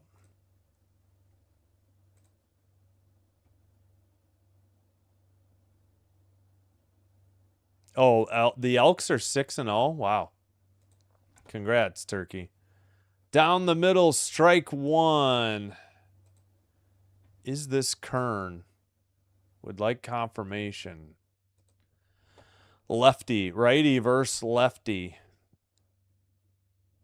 Brown in the windup. Lined off the bag or off the first baseman. The Bandits have tied it up. Runner gets to second with a double. Wow. 5-5. The game that won't end. Unbelievable.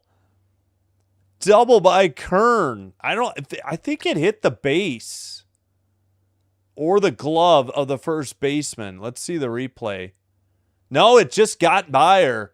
It took one hop in the dirt and then rolled down the right field line, and she got into second. 7th hit for the Bandits, and they've tied it up. Unbelievable. Dayton, the hitter. 58, taking strike 1. Looked like she wanted to bunt. RBI double by Kern. 2 RBI singles in extra innings. Well, no, this was a double, ESPN. That one's outside, 68. Evens the count, 1-1. Why would they say she singled? That was a double. I'm so confused. It is Bella Dayton, 1 for 3. Single, sack, run. Sack for Feist and a run. Like a swinging bunt over the first, 5-3 ground out. Runner advanced to third, but now there's 2 outs. Fitzy going for that. Yep, Chicago Wolves, the AHL affiliate for the Carolina Hurricanes. I didn't do any Wolves games this year, though.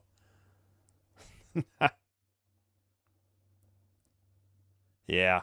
They may lose the Portland Trailblazers basketball. Outside 69, 1-0. Lefty up. I think that's Agbayani. That is Agbayani. The 9th place hitter for Chicago. Runner at third, 2 down. Brown delivers. Grounded. Off the bag and into right. The Bandits win. Or maybe it was off the glove.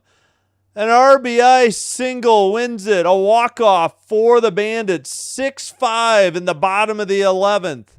And they will go on to face the Talons in the best of 3 final championship round of the AUSL. Final in 11 innings.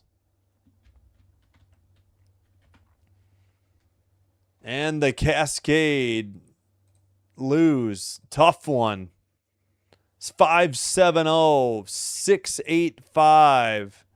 Agbayani with the RBI single, the game winner. And the Bandits prevail and will play the Utah Talons on Saturday, noon Central. Yeah, just a bouncer past the first baseman. 2 tough plays. And that is your game. Final in 11. Chicago 6, Cascade 5. What a game. In a crisp 3 hours and like almost 45 minutes. What a game. As they interview, I think Agbayani, of course. Chicago Fire. Yeah, I've never watched soccer. English Premier League. And I did see half of the Norway-England game with my son. Portland Fire. I did say that probably once or twice instead of Cascade.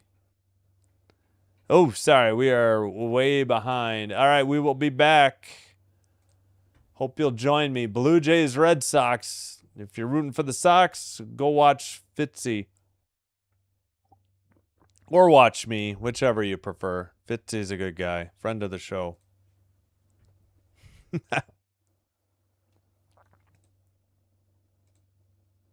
Maybe I'll add the AUSL game on Saturday, but that's I can only do game 1. Boom. Oh, you're rooting for the Cascade. Pow. Bang. Bang. Yep, Chicago won. Yep, Friday night. Toronto, Boston, 6:10 Central, 6:05 live stream will start. Holy cow, yeah, it's almost midnight here. Thank you for being here. The Cascade goes down the drain like the dishwashing stuff. Nice. Hey, thank you so much. Thank you, everybody. I know I'm pretty much blocked by everything on my screen. Well, congrats, Chum. Congrats to the Edmonton Elk. I'm happy for you.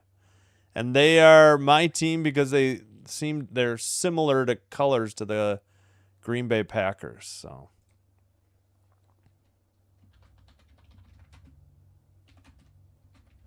Yeah, thank you, Rhino, once again. Appreciate you all being here. Cool beans. Catch you soon. Catch you later. Thank you. Yeah, I like that. Very good. Walk off by a Sooner. Ah, of course. Gotcha. Yeah, good night, Chum. I will stop by Andy's premiere if he's doing it. Thank you, CH. Yeah, maybe I can redirect everybody to that. Not really much to wrap up, but the Cascade lose in extras and the Bandits advance to play the 1 seed Utah Talons Saturday in a best of 3. That first game's on ABC. I think the second game Sunday. So noon Central Saturday, 1 Central Sunday. So ABC, ESPN for game 2. Monday, nope, not tickets. Monday, if necessary, will be on ESPN2. I think I will maybe do the Saturday game, but we'll see. Thanks for the thank you. Yeah, exactly. It's been I'm sure this game was supposed to end an hour and 45 minutes ago. Utah going down. Yeah, I hope the Bandits win. Utah won it in 2025. So, all right, you know what? Let me see if Andy is on. I will redirect you to him, friend of the show, real quick. I don't know. Anybody know? Did Andy go live yet? Or is he not live yet? Dang it. All right, well, I'll put his link. I will be there. I think he was supposed to have a premiere, maybe not. I will put his link in the chat. He does a lot of play-by-play for sports games. I believe he's going to start doing Braves games in real life too. So, friend of the show, Fitzy, Rising Rhino, if you haven't already subscribed to them, Canadian Turkey, CH Man, everybody who's pretty much a mod in here. Yeah, I don't know. I didn't see. I don't know what time. Nobody told me the time. Oh yeah, I was a huge Bulls fan, especially in the 90s.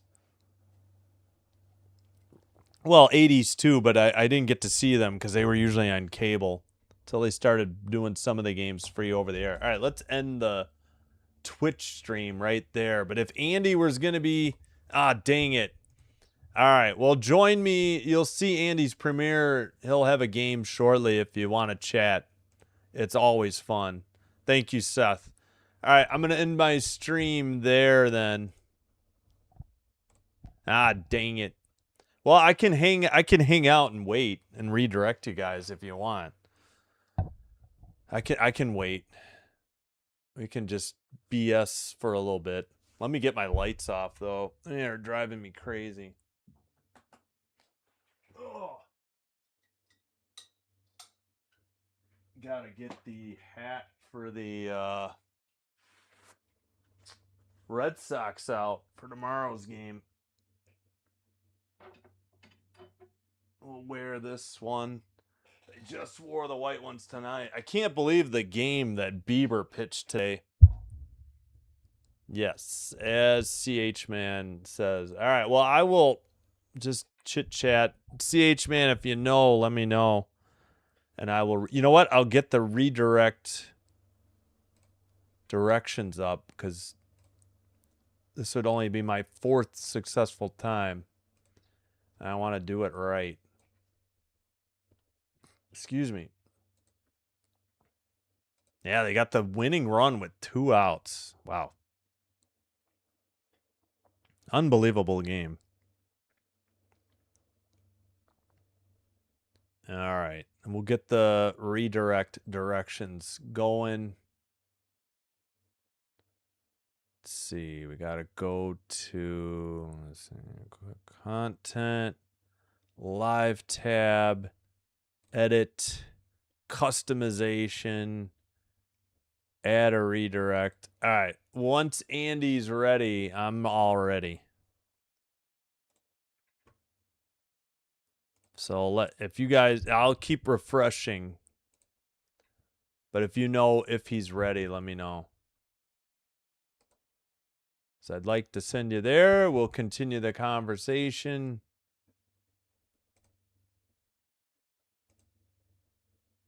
$7 minutes ago. Uploading right now, guys. Still not home. Okay. There's an offer of translate to English for Ooga Booga, by the way, CH.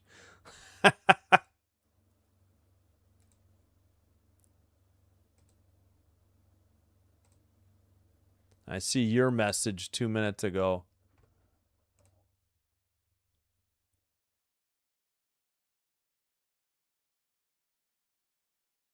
Oh, really? Which game? For the Elks? That'd be cool.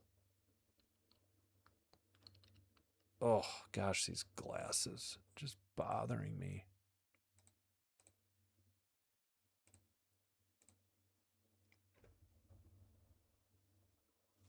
All right, so let me see. I don't know how long it's going to take him to upload. Yeah, you have to quote it, so it doesn't. What is it again? Why do I keep forgetting? What does it translate to again? Something about a table. Surface table? Surface? No, surface of the book. There it is. The surface of the book.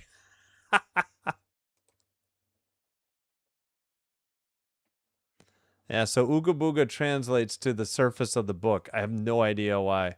It is up. Okay, thank you. I'll get going. I don't see it. Oh, wait, there it is. I got it.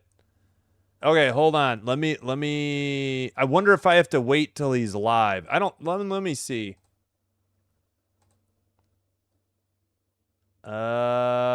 Shoot. You know what? Let me like redo it. Let me here refresh and then add redirect. No, I don't see it. All right, let me wait till it's live. I don't know why I can't see it. Well, here, let me pop the link in the chat in case I can't get it to work. There's the link if you want to go there yourself. I've already hit like. Let me make sure it's muted. Oh, yeah, we're good. And then I will try to redirect. No, CH, I got the first like.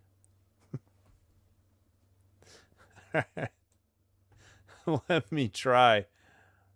His countdown's almost up. Elks versus Saskatchewan again? Oh, it's going to be in Edmonton. Okay. All right, let me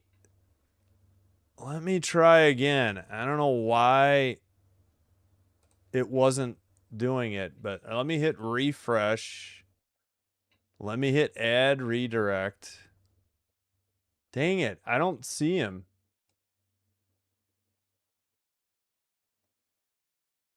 Can I search for just him? Let's see. Andy.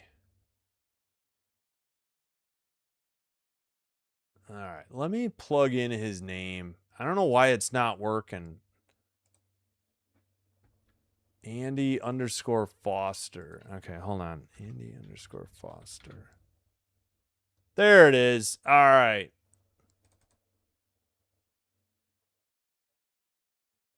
Oh, I can't redirect to Andy for some reason. It says redirect privileges needed. Ask Andy to add you to their redirect list in community settings. Okay, I'm not able to redirect you, but I'm going to go there. Hope to see you there. I'm going to end my stream. And I'll see you soon. Hope to see you for Jays Red Sox. If not, soon. Until then, take care. Sinbin Stream signing out. Wishing you all the best. Have a great Thursday. Have a terrific Friday. Thanks for watching. Good night and bye-bye.